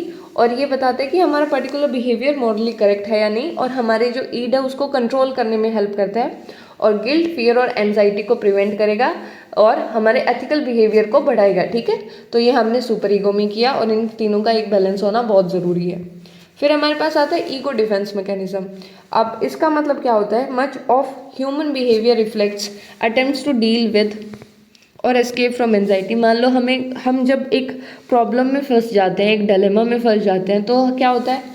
तो हमें एंजाइटी होनी स्टार्ट होती है। जैसे मान लो कि हम कोई एग्ज़ाम में फेल हो गए, तो ये इससे क्या होगा? हमें एक एंजाइटी हो गई। तो उसी एंजाइटी को डील करने के लिए हमारे पास कुछ मेथड्स प्रोवाइड किए हैं सिगमंड फ्रॉइड ने, तो उन्हीं मेथड्स को हम पढ़ेंगे। ठीक है, so how the ego manages anxiety largely determine a person's behaviour, कि जो हमारा ईगो है वो हमारी एंजाइटी को हमारा जो ईगो है वो हमारी एंजाइटी को कैसे मैनेज करेगा, उसी से हमारा बिहेवियर डिटरमाइन होगा। अब ये समझ आएगा जब हम एग्जाम्पल करेंगे और अलग अलग ईगो डिफेंस मैकेनिज्म को समझेंगे। ठीक है, so defence mechanism are strategies use by ego, कि ये कौन यूज़ करता है ये भी ध्यान रखना है। ठीक है, ईगो यूज़ करता है। हमने ईगो किया जो क्या है? किस पे बेस्ड है? रियलिटी प्रिंसिपल पे बेस्ड है। To protect itself from awareness of instinctual needs, कि ये क्या करता है, खुद को प्रोटेक्ट करता है कि हमारी कुछ नीड्स है। जैसे मान लो हम क्या करना चाहते हैं, हम आइसक्रीम खाना चाहते हैं किसी से चोरी करके, तो हम ये नहीं कर सकते क्योंकि ये सही नहीं है। तो हमारी कुछ इंस्टिंक्चुअल नीड्स है, उनसे प्रोटेक्ट करने के लिए ईगो कुछ चीज़ों का यूज़ करता है, उनको हम ईगो डिफेंस मैकेनिज्म बोलते हैं। ये क्या करता है, हमारी जो रियलिटी है उसको डिस्टॉर्ट कर देता है, यानी कि उसको तोड़ मरोड़ कर प्रेजेंट करता है, काइंड ऑफ जो बिल्कुल सच में रियल होता है उसको प्रेजेंट नहीं करता, उसको डिस्टॉर्ट कर देता है, तोड़ मरोड़ कर प्रेजेंट करना, ठीक है। और ये किसके थ्रू होता है, ईगो करता है ये सब कुछ। And while some defence mechanism are normal and adaptive, excessive use can lead to maladjustment. तो क्या होता है कि मान लो कुछ तो हम सभी यूज़ करते हैं, जैसे एग्जांपल समझेंगे तब हमें समझ आएगा कि कुछ तो हम सब करते हैं, बट अगर हम उसका बहुत ज़्यादा यूज़ करेंगे, प्रयोग करेंगे, तो क्या होगा, हमें माल एडजस्टमेंट हो सकती है, यानी कि एडजस्टमेंट करने में बहुत डिफिकल्टी हो सकती है। तो ईगो डिफेंस मैकेनिज्म हमने क्या किया कि जो हमारा ह्यूमन बिहेवियर होता है वो एंजाइटी से डील करने की कोशिश करता है, और हमारा ईगो इसी एंजाइटी को मैनेज करता है कुछ हमारे ईगो डिफेंस मैकेनिज्म का यूज़ करके। इसमें क्या होता है कि हम हमारी जो रियलिटी होती है उसको डिस्टॉर्ट कर देते हैं, ठीक है। And defence mechanism are strategies use by ego to protect itself from awareness of instinctual needs, and some क्या होते हैं, नॉर्मल होते हैं, और अगर ज़्यादा करेंगे तो it can lead to maladjustment, ठीक है। तो ये ध्यान रखना है। अब हमारे पास कुछ दे रखे हैं, जैसे सबसे पहले रिप्रेशन। अब रिप्रेशन हमारा सबसे इंपॉर्टेंट डिफेंस मैकेनिज्म है। तो इसमें क्या होता है कि एंजाइटी प्रोवोकिंग थॉट्स और behaviour are pushed into unconsciousness, कि हम क्या करते हैं कि जो भी हमारी ऐसी चीज़ होती है जिसके कारण हमें एंजाइटी हो रही है, हम उसको अनकॉन्शियस में डाल देते हैं। जैसे वो कहावत सुनी होगी, नेकी कर दरिया में डाल, गलती कर दरिया में डाल। ये वही बात है कि हम उसके बारे में अवेयर ही नहीं रहेंगे, कुछ भी हो गया हम भूल जाएंगे, हम अनकॉन्शियसनेस में डाल देंगे उसको, ठीक है। A person becomes unaware of repressed desire, कि एक जो इंडिविजुअल होगा वो अपने डिज़ायर का बिल्कुल उसको भूल जाएगा, उसको बिल्कुल अनअवेयर हो जाएगा उसके बारे में। जैसे I don't know why I did that may reflect a repressed feeling expressing itself, कि मान लो कोई ये बोलता है कि मुझे नहीं पता मैंने ये क्यों किया, तो ये क्या है, ये रिप्रेशन का ही पार्ट है, ठीक है। तो उसने क्या किया, उसने उसको अनकॉन्शियस में डाल दिया, वो उसके बारे में बिल्कुल अवेयर भी नहीं होना चाहता है, तो ये हमारा रिप्रेशन है। फिर आता है प्रोजेक्शन, जो हम सबसे ज़्यादा यूज़ करते हैं, है ना, कि अपनी गलती को दूसरों पे थोपना, अपनी गलती को दूसरों के ऊपर एट्रीब्यूट कर देना। जैसे a person with aggressive tendencies may perceive other as excessively aggressive towards them, एक इंडिविजुअल जिसको बहुत ज़्यादा गुस्सा आता है वो क्या बोलेगा, मैं गुस्सा नहीं कर रहा, अगला मेरे को गुस्सा दिला रहा है या वो मुझ पे गुस्सा कर रहा है, ठीक है। हम अपनी गलती किसी पे भी प्रोजेक्ट कर देते हैं, जैसे मैंने तो ये काम सही किया था, अगले ने ही गलत कर दिया, ठीक है। तो हम क्या करते हैं, अपनी गलतियों को दूसरे के ऊपर प्रोजेक्ट कर देते हैं। सो यही है, people attribute their own traits to other, अपने खुद के ट्रेट्स दूसरों के ऊपर एट्रीब्यूट कर देना, तो ये हो गया प्रोजेक्शन। जैसे प्रोजेक्टर हमने देखा होगा, तो हम क्या करते हैं, उस प्रोजेक्टर से एक वॉल पे सारी चीज़ प्रोजेक्ट होती है, तो वो प्रोजेक्टर ने क्या किया, अपनी जो इमेजेस थी वो वॉल पे प्रोजेक्ट की। ऐसे ही हम क्या करते हैं, अपने ट्रेट्स को दूसरों के ऊपर प्रोजेक्ट कर देते हैं, सिंपली वही होगा। और रिप्रेशन में क्या है कि टोटली अनकॉन्शियस में डाल देना, ठीक है। फिर हमारे पास आता है डिनाइल, कि पूरा हमें रिफ्यूज़ कर देते हैं, रियलिटी को एक्सेप्ट ही नहीं करते, ठीक है। A person suffering from serious illness में डिनाई द इलनेस एंटायरली, जैसे कोई इंडिविजुअल है जिसको बहुत भयंकर तरह की बीमारी होगी, तो वो बोलेगा नहीं मेरे को तो कोई बीमारी नहीं है, वो मानेगा ही नहीं, वो जो रियलिटी उसको पता है, ठीक है, वो उसको मानने से मना कर देता है, तो वो हमारा क्या होगा, डिनाइल होगा, ठीक है। जैसे हमें डांस करने के लिए बुलाते हैं, हम कितना मना करते हैं, हमें पता है हमें डांस करेंगे, बट हम क्या करते हैं, डिनाइल करते हैं कि नहीं नहीं मेरे को डांस आता ही नहीं है, तो ये सिंपली क्या है, डिनाइल। फिर आता है हमारे पास रिएक्शन फॉर्मेशन, कि every action has equal and opposite reaction. तो यही बात होती है कि हमारे पास जो भी हमारे बिहेवियर हम उसका टोटली अपोजिट करेंगे। मान लो कि क्या करेंगे, जैसे हमें गुस्सा आ रहा है तो हम उसका अपोजिट क्या करेंगे, हम बैठ के मीडिएट करेंगे, ठीक है, मेडिटेशन करेंगे, सॉरी। तो मेडिटेशन करेंगे तो हमारा गुस्सा क्या होगा, शांत होगा। तो हमने क्या किया, टोटली अपोजिट बिहेवियर शो किया। तो रिएक्शन फॉर्मेशन यानी कि हम उसके अपोजिट जो बिहेवियर होंगे वो शो करेंगे। So anxiety is defended against by behaving opposite to one's true feeling, कि जो इंडिविजुअल सच में सोच रहा है उसके हमें क्या करना है, टोटली अपोजिट बिहेव करना है। जैसे a person with strong sexual urges channels energy into religious और मॉरल एक्टिविटीज़, कि मान लो एक इंडिविजुअल है जो क्या कर रहा है, उसके अंदर स्ट्रॉन्ग सेक्सुअल अर्जेस हो रहे हैं, पर वो क्या करेगा, वो भजन कीर्तन में लग जाएगा। तो ये दोनों चीज़ बिल्कुल अपोजिट होगी, ठीक है। जैसे मान लो सेक्सुअल अर्जेस से टोटली ब्रह्मचारी में कन्वर्ट हो जाना, तो ये क्या है, अपोजिट जो चीज़ें हैं वो होगी, ठीक है। एक इंडिविजुअल सोच कुछ रहा था और बट ये उसको अच्छे से रिप्रेजेंट नहीं कर सकता, एक्सप्रेस नहीं कर सकता सोसाइटी में, तो उसने क्या किया, उसने अपनी जो एनर्जी है उसको उसके अपोजिट जो फील्ड है उसके अंदर क्या कर दी, डाल दी, ठीक है। तो ये हमारा रिएक्शन फॉर्मेशन है। उसके बाद है हमारे पास रैशनलाइजेशन। अब ये तो हम सब करते हैं कि हम बिना, जो भी मान लो कुछ भी हुआ है उसका अनरीजनेबल रीज़न देते हैं, ठीक है, मतलब कुछ लॉजिकल नहीं होता फिर भी हम रीज़न देते हैं। जैसे a person tries to make unreasonable feelings और बिहेवियर सीम रीजनेबल, कि मान लो ऐसा कुछ हम कारण देते हैं जो लॉजिकल भी नहीं लग रहा, बिल्कुल ऐसे बकवास, कि मान लो हमने बोल दिया कि आज मेरा पेपर अच्छा हुआ क्योंकि मेरे पास पेन अच्छा था, ठीक है, मतलब मेरा लकी पेन था। तो ये क्या है, ये कुछ लॉजिकल सीम नहीं कर रहा, बट क्या है कि हमने कुछ भी रीज़न दे दिया, ठीक है, उसको रीजनेबल बना दिया, ठीक है। वो रीजनेबल है नहीं बट हमने रीजनेबल बना दिया। जैसे कि एक जो इंडिविजुअल्स है उसने नए पेन खरीदे after performing poorly in an exam and say I will do much better with this pen, कि एक बच्चे ने नए पेन खरीदे, उसने बोला मेरे जो पुराने पेन है वो थे ही अनलकी, उनके कारण जो मेरा एग्जाम है वो गलत हुआ, तो वो क्या बोलता है कि मैं इन नए पेन से क्या करूँगा, अच्छा एग्जाम करूँगा। तो ये हमने क्या की, ये हमने किया अभी तक हमारे 5 ईगो डिफेंस मैकेनिज्म। तो इनको एक बार रिवाइज करते हैं फिर से, ठीक है। तो ईगो डिफेंस मैकेनिज्म क्या होता है कि ये हमारे कुछ ऐसी टेक्निक्स होती है जो ईगो यूज़ करता है टू प्रिवेंट इटसेल्फ और to protect itself from the anxiety, ठीक है। और ये क्या होता है, इनसे ये they work by distorting reality to reduce anxiety. ये हमारी रियलिटी को डिस्टॉर्ट कर देते हैं, तोड़ मरोड़ कर रिप्रेजेंट करते हैं। And while some defense mechanisms are normal and adaptive, excessive use can lead to maladjustment, and they are the strategies used by ego to protect itself from awareness of instinctual needs। तो ये ego कुछ strategies का use करता है अपने आप को बचाने के लिए।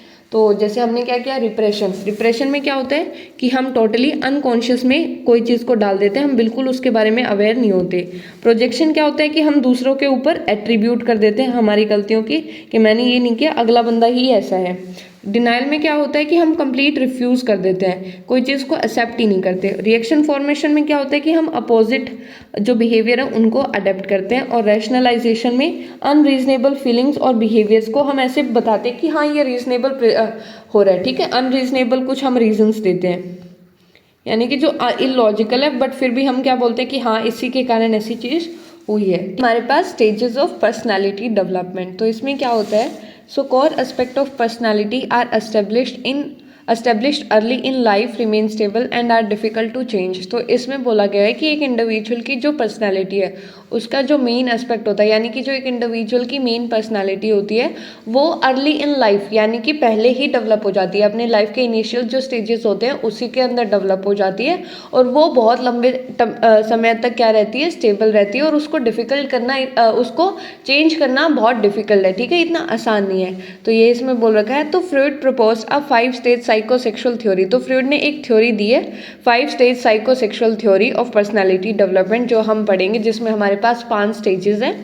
And problem at any stage may arrest development and have long term effects on personality.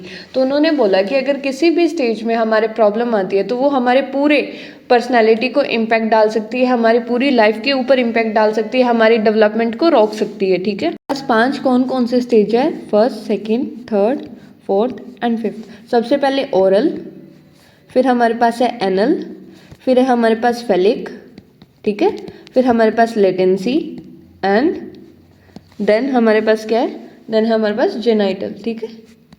तो ये हमारे पास 5 स्टेजेस है जिनको हमें याद रखना है, oral, anal, phallic, latency and genital, ठीक है। सो सबसे पहले हमारे पास है ओरल स्टेज। ओरल स्टेज क्या होता है, ओरल क्या होता है, मुंह से बोलना। तो ये हमारे ज़्यादातर इसका जो मेन फोकस होता है वो हमारे माउथ पे होता है, और इसका जो एज ग्रुप है या टाइम पीरियड है वो क्या होता है, बर्थ टू 1 ईयर, ठीक है। एज ग्रुप क्या है, birth to 1 year.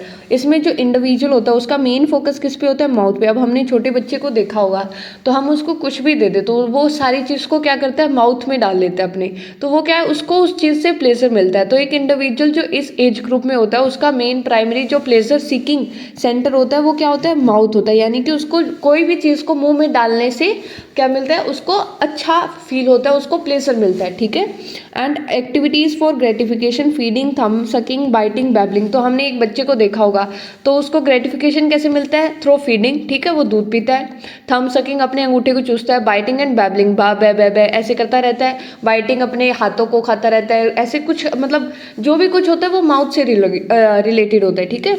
So importance establishes basic feeling about the world. तो इसी स्टेज में एक इंडिविजुअल जो होता है उसको ये दुनिया कैसी है उसके बारे में फीलिंग डेवलप होती है। मान लो कि अगर एक इंडिविजुअल को अच्छे से फीडिंग करवाई जाएगी, अच्छे से उसकी हम केयर करेंगे, तो क्या होगा, उसको लगेगा ये जो पूरा दुनिया है ये बहुत अच्छी है, एक ट्रस्ट वर्दी प्लेस है, ठीक है, जहाँ पे हम लोगों के साथ लोगों के ऊपर ट्रस्ट कर सकते हैं। और यही मान लो कि अगर उसकी अच्छे से केयर नहीं करी जाएगी, उसको अच्छे से फीडिंग नहीं कराई जाएगी, तो क्या होगा, उसको ये लगेगा ये दुनिया बहुत बुरी है, बहुत खराब है, उसको ये लगेगा ये दुनिया, the world is a bitter place, ठीक है।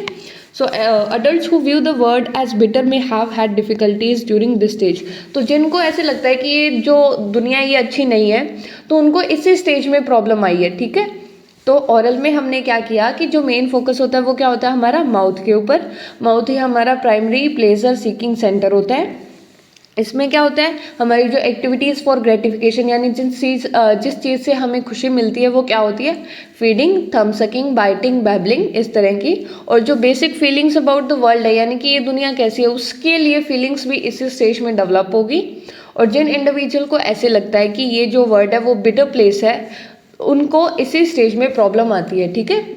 और फिर हमारे पास नेक्स्ट है एनल। सो इसमें जो मेन फोकस एरिया होता है वो क्या होता है, एनल रीजन होता है, ठीक है, जहाँ से एक इंडिविजुअल यूरिनेट करता है और डिफेक्शन करता है। तो मेनली एक जो हमारा बॉडीली फंक्शंस है उसके ऊपर कंट्रोल करना बहुत ज़रूरी है। अब हम देखते हैं कि जब बच्चा 2-3 साल का होता है तो उसको टॉयलेट ट्रेनिंग प्रोवाइड की जाती है, ठीक है, पॉटी ट्रेनिंग भी बोल सकते हैं। तो टॉयलेट ट्रेनिंग इसमें प्रोवाइड की जाती है। तो एक इंडिविजुअल के अंदर कॉन्फ्लिक्ट होती है कि हम देखते हैं छोटा बच्चा होता है तो वो इतना बोलता नहीं है स्टार्टिंग में, ठीक है, कि जब उसका मन किया तब उसने सूसू कर दिया, तब भी उसने पॉटी कर दी, तो ऐसे होता है। तो वो क्या है कि उसको उस चीज़ में प्लेजर मिलता है। तो कॉन्फ्लिक्ट किस चीज़ में होती है, बिटवीन ईड, यानी कि जब मन करे तब सूसू पोटी कर देना, बेबेश प्लेजर बोलते हैं जिसको इसमें, और ईगो में फिर क्या होता है कि जो उसके पेरेंट्स हैं वो उसको उस चीज़ की ट्रेनिंग देते हैं कि उसको कंट्रोल करना सिखाते हैं। उसको ये बोलते हैं कि अगर कभी भी आए तो आपको कंट्रोल करना होगा, जब मन करे जहाँ मन करे वहाँ पे नहीं करना आपको, तो कंट्रोल करके रखना होगा। तो वो क्या होगा, डिमांड फॉर कंट्रोल। तो इन दोनों के बीच में क्या होती है, कॉन्फ्लिक्ट होती है। और धीरे धीरे बच्चे क्या सीखता है, बच्चा उस चीज़ को कंट्रोल करना सीखता है। धीरे धीरे उसको समझ आता है कि मुझको इस तरह से बिहेव करना है। So from learning to control bowel movements, कि वो अपने जो प्लेजर वो पहले लेता था कैसे, कहीं भी सूसू पोटी करके, अब उसको वो कंट्रोल करना सीखेगा, ठीक है। सो इंपॉर्टेंस क्या होती है, teaches self control and social compliance. तो ये एक इंडिविजुअल को सेल्फ कंट्रोल और सोशल कंप्लायंस सिखाती है, ठीक है, कि हमारे जिस तरह के सोसाइटी में नॉर्म्स है उस तरह से हमें बिहेव करना होगा, ठीक है, अच्छे से अपने ऊपर कंट्रोल करना भी सीखना होगा। तो ये चीज़ हमारी एनल स्टेज में होती है, ठीक है। एनल जो रीजन होता है हमारा, जहाँ से एक इंडिविजुअल जैसे यूरिनेशन और डिफेक्शन करता है, वो चीज़ क्या होती है, वो उस चीज़ पे उनका मेन फोकस होता है, ठीक है।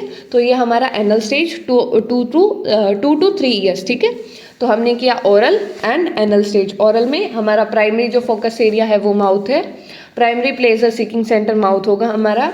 हमारी जो जैसे एक्टिविटीज़ है वो है हमारी feeding, thumb sucking, biting, babbling, और जो दुनिया कैसी है उसके बारे में फीलिंग इस स्टेज में डेवलप होगी। एनल में क्या किया, हमारा जो मेन फोकस एरिया होता है वो होता है anal reason and control over bodily functions, urination and defection. तो यही चीज़ होती है इसमें। कॉन्फ्लिक्ट क्या होती है कि बिटवीन ईड एंड ईगो, की एक तो जो बच्चा मन करे वही कर देना, पर हम क्या सिखाते हैं, उसको कंट्रोल करना सिखाते हैं, उसको टॉयलेट ट्रेनिंग दी जाती है, ठीक है। तो ये जो टॉयलेट ट्रेनिंग है इसका भी बहुत इंपॉर्टेंट रोल होता है कि अगर मान लो एक अच्छे से टॉयलेट ट्रेनिंग दी जानी चाहिए, मतलब बहुत ज़्यादा ऐसे स्ट्रिक्ट भी नहीं होनी चाहिए और बहुत ज़्यादा ऐसे मैसी भी नहीं होनी चाहिए, ठीक है। तो एक प्रॉपर टॉयलेट ट्रेनिंग बहुत ज़रूरी होती है इस स्टेज में। तो हमने 2 स्टेज कर लिए। अब है हमारे पास फेलिक स्टेज। इसमें फोकस एरिया क्या होता है, जेनाइटल्स पे होता है, ठीक है। 4-5 मतलब 4 to 5 ईयर्स के जो बच्चे हैं उसके अंदर ये डेवलप होता है। तो मेन फोकस क्या होता है, जेनाइटल्स, मेनली ये समझ लो कि जो रिप्रोडक्टिव ऑर्गन्स है उनके ऊपर होता है। And awareness of sexuality and parent child relationship. तो इसके लिए हमारे जो फ्रूइड साहब है उनको क्या किया था, क्रिटिसाइज भी किया था, क्योंकि एक 4-5 साल के बच्चे से इतना कुछ एक्सपेक्ट करना, आई थिंक हमारे सोसाइटी में तो ऐसा नहीं होता, बट स्टिल उन्होंने, जो हमने पहले भी देखा कि उन्होंने सेक्सुअल जो पार्ट है उसके ऊपर बहुत ज़्यादा एम्फोसाइज किया, तो इनको क्रिटिसाइज भी किया। बट इनकी थ्योरी इंपॉर्टेंट है तो हमें पढ़नी ही है। तो फेलिक स्टेज में क्या होता है कि एक इंडिविजुअल का जो मेन फोकस एरिया होता है वो उसके जेनाइटल्स पे होता है, वो सेक्सुअलिटी के बारे में अवेयर होता है और पेरेंट चाइल्ड रिलेशनशिप के बारे में अवेयर होता है, ठीक है। तो इसमें हमारे पास 2 कंसेप्ट दे रखे हैं, एक है ऑडिपस कॉम्प्लेक्स, एक है इलेक्ट्रा कॉम्प्लेक्स। तो ऑडिपस कॉम्प्लेक्स में क्या होता है, ये होता है बॉयज़ के अंदर, ठीक है, मेल के अंदर। इसमें क्या होता है, love for mother and hostility and fear towards father, की एक इंडिविजुअल जो होता है, एक बच्चा होता है, उसको अपनी मम्मी से, मतलब बॉय, मेल चाइल्ड, ओके, अपनी मम्मी से प्यार होता है और उसको अपने पापा से नफरत होती है, ये बोल रखा है इसमें। उसको पापा से नफरत होती है, जेलेसी होती है, हॉस्टिलिटी होती है। और इलेक्ट्रा कॉम्प्लेक्स क्या है इसका, टोटली अपोजिट। इलेक्ट्रा में होता है कि अटैचमेंट टू फादर एंड बाद में आइडेंटिफिकेशन विद मदर, कि वो खुद को ये समझते हैं कि हाँ मेरी मम्मी का पापा के साथ कैसा रिलेशन है वैसा ही मेरा रिलेशन है, ठीक है। पर इस चीज़ का रिजोल्यूशन होना बहुत ज़रूरी है। क्यों? क्योंकि मान लो अगर यही बच्चा ये सोचेगा कि अगर उसको सेम सेक्स के साथ क्या होगा, उसको हॉस्टिलिटी होगी या उससे ईर्ष्या की भावना होगी, तो वो नियर फ्यूचर में जो रिलेशनशिप बनेंगे वो उसमें एडजस्ट नहीं कर पाएगा। तो जो इंडिविजुअल है उसको अपने सेम सेक्स पेरेंट के साथ आइडेंटिफाई करना होता है। कि मान लो हम धीरे देखते हैं, पहले स्टार्टिंग में क्या है कि एक बच्चे को, जो मेल है उसको अपनी मदर के साथ अटैचमेंट है और एक जो गर्ल है उसको अपने फादर के साथ अटैचमेंट है। बट धीरे धीरे क्या होता है कि वो बच्चा होता है वो सीख जाता है, वो एक जो इंडिविजुअल है, बॉय है, वो अपने पापा के साथ, पापा से खुद को आइडेंटिफाई करने लगता है। और जो लड़की होती है वो अपनी मम्मी के साथ आइडेंटिफिकेशन करने लगती है। कैसे? कि उन्हीं की तरह वो बिहेव करना सीख जाता है, उन्हीं की तरह वो बिहेवियर करते हैं, ठीक है। फिर उनको समझ आता है कि हमारे जेंडर रोल्स क्या है, हमारे रोल मॉडल्स क्या है, हमारी जेंडर आइडेंटिटी क्या है, ठीक है। तो ये चीज़ हमें ध्यान रखनी है। सो ये बहुत इंपॉर्टेंट है कि रिजोल्यूशन कैसे होता है, identification with same sex parent and develops gender identity and role model. धीरे धीरे फिर क्या होगी, उनकी जो दूसरे जेंडर के खिलाफ जो ईर्ष्या भावना थी वो खत्म होगी, ठीक है। तो वो अपने खुद के सेक्स पेरेंट्स के साथ में आइडेंटिफाई करने लगते हैं। एक लड़की अपनी मम्मी की तरह बिहेव करना स्टार्ट करती है, एक जो बॉय होता है वो अपने पापा की तरह बिहेव करना स्टार्ट करता है। इंपॉर्टेंस क्या है, major achievement, resolving conflict and modelling behaviour. कि इसमें क्या होता है कि इससे फिर हमारी जो कॉन्फ्लिक्ट्स है वो रिजॉल्व होने लग जाती है और हम जो हमारे, जैसे एक लड़की वो अपनी मम्मी की तरह बिहेव करेगी और जो एक लड़का है वो अपने पापा की तरह बिहेव करेगा। तो ये स्टेज भी बहुत इंपॉर्टेंट है। तो इसमें ऑडिपस कॉम्प्लेक्स और इलेक्ट्रा कॉम्प्लेक्स होता है। एक इंडिविजुअल क्या करता है कि पहले स्टार्टिंग में तो उसको अपोजिट जेंडर की तरफ अट्रैक्शन होती है, जैसे एक बॉय है उसको love for mother and hostility towards father, और एक जो फीमेल है उसका attachment to father and hostility towards mother. फिर धीरे धीरे ये सॉल्व कैसे होता है कि वो खुद को आइडेंटिफाई करते हैं कि मैं, मेरा पर्टिकुलर ये जेंडर है तो मुझको इनके तरह बिहेव करना है, ठीक है। फिर हमारे पास आता है लेटेंसी। अब लेटेंसी, लेटेंट का मतलब क्या होता है, कुछ छुप जाता है। अब छुपता क्या है, जो हमारी एक इंडिविजुअल की सेक्सुअल अर्जेस होती है वो क्या होती है, इसमें छुप जाती है, इसके अंदर उसका कोई रोल नहीं होता, वो बिल्कुल इनएक्टिव हो जाती है, ठीक है। और ये जो एज है वो है 7 ईयर्स टू प्यूबर्टी, यानी कि जब तक एक बच्चा प्यूबर्टी अटेन नहीं करता तब तक। हम देखते हैं ना, बच्चा जब 7, 8, 9, 10 इस साल में होता है तो वो किस पे फोकस करता है, वो मेनली अपनी पढ़ाई लिखाई, खेलना कूदना, दोस्त बनाना, इन सब पे उसका ज़्यादा फोकस होता है। तो यही है हमारा लेटेंसी स्टेज। तो इसमें जो एनर्जी है वो कहाँ लगती है, सोशल, एकेडमिक और स्किल डेवलपमेंट में लगती है। जो सेक्सुअल अर्जेस होती है वो इनएक्टिव हो जाती है, ठीक है। और इंपॉर्टेंस क्या है, develop social skills and learning capacity. किसी जो स्टेज है इसमें एक इंडिविजुअल सोशल स्किल सीखता है और लर्निंग कैपेसिटी, मतलब वो अलग अलग चीज़ें उसकी डेवलप होनी स्टार्ट होती है। फिर आते हैं जेनाइटल स्टेज। अब जो प्यूबर्टी अटेन कर लेता है, मान लो एक इंडिविजुअल की प्यूबर्टी आ गई, उसके बाद में वो क्या होता है, मैच्योर होता है। उसको समझ आने लगता है कि दूसरा जेंडर से हमें मैच्योरली कैसे बिहेव करना है, कैसे खुद को रिप्रेजेंट करना है, ठीक है। सो मैच्योरिटी इन साइकोसेक्सुअल डेवलपमेंट। तो एक इंडिविजुअल मैच्योर हो जाता है, उसको समझ आता है कि कैसे सब चीज़ों से डील करना है with sexuality, fear and repress feeling from earlier stage. Learn socially and sexually mature interaction with opposite sex, कि वो सीख जाता है कि हमें किस तरह से इंटरेक्ट करना है दूसरे अपोजिट जेंडर से। और फिक्सेशन एक्सेसिव स्ट्रेस और इंडल्जेंस में cause regression to earlier stages. Fixation क्या होता है कि मान लो एक इंडिविजुअल उसी चीज़ में ज़्यादा स्ट्रेस लेगा और उसी चीज़ में ज़्यादा होगा तो क्या होगा कि वो उसी स्टेज में फिक्स हो जाएगा, ठीक है। अब हमारे पास दो कंसेप्ट है, फिक्सेशन एंड रिग्रेशन, ये समझना बहुत ज़रूरी है। तो failure to resolve conflict at any stage, personality traits remain arrested.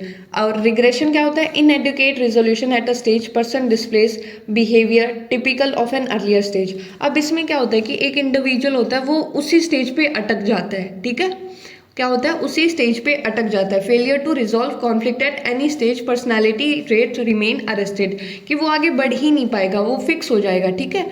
Regression क्या होता है, इनएडिक्वेट रिजोल्यूशन एट एनी स्टेज, कि मान लो कहीं भी, मान लो कोई भी स्टेज है वहाँ पे एक जो कॉन्फ्लिक्ट आ रही है उसका प्रॉपर रिजोल्यूशन नहीं हुआ तो एक इंडिविजुअल क्या करेगा, उसी स्टेज के कैरेक्टरिस्टिक्स को शो करेगा, ठीक है। तो ये होता है हमारा फिक्सेशन एंड रिग्रेशन, ठीक है। So failure in the phallic stage, unresolved Oedipus Electra complex, potential hostility। जैसे कि मान लो एक इंडिविजुअल है तो उसकी कॉन्फ्लिक्ट सॉल्व नहीं हुई, जैसे उसके अंदर ओडिपस और इलेक्ट्रा कॉम्प्लेक्स रह गया, तो नियर फ्यूचर में क्या होगा, उसको सेम सेक्स पेरेंट और जो दूसरे जो मान लो सेम सेक्स के जेंडर है उससे क्या होगी, बहुत हॉस्टिलिटी होगी, उनको वो बिल्कुल पसंद नहीं करेगा। तो ये हमारा फिक्सेशन एंड रिग्रेशन आता है। तो दोबारा समझते हैं होता क्या है कि एक जो चाइल्ड है वो सक्सेसफुली एक स्टेज से दूसरे स्टेज पे नहीं पहुंच पाता। तो इसकी डेफिनेशन हम ये लिख सकते हैं, ये थोड़ी इजी डेफिनेशन है, ठीक है। इसकी वापस से एक डेफिनेशन लिखते हैं। सो फिक्सेशन क्या होता है कि failure of a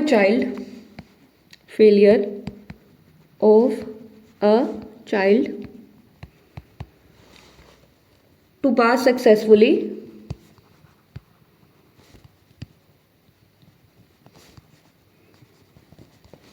through a stage, कि एक इंडिविजुअल एक स्टेज को अच्छे से पास नहीं कर पाता, तो जिसके कारण क्या होता है एक इंडिविजुअल फिक्स हो जाता है वहीं पे, थ्रू अ स्टेज, ठीक है। ये डेफिनेशन इसकी सही है, ये मत लिखना, ठीक है। तो रिग्रेशन क्या है, रिग्रेशन होता है कि it takes a person back to an earlier stage, it takes a person back to earlier stage, ठीक है, ये कर सकते हैं हम।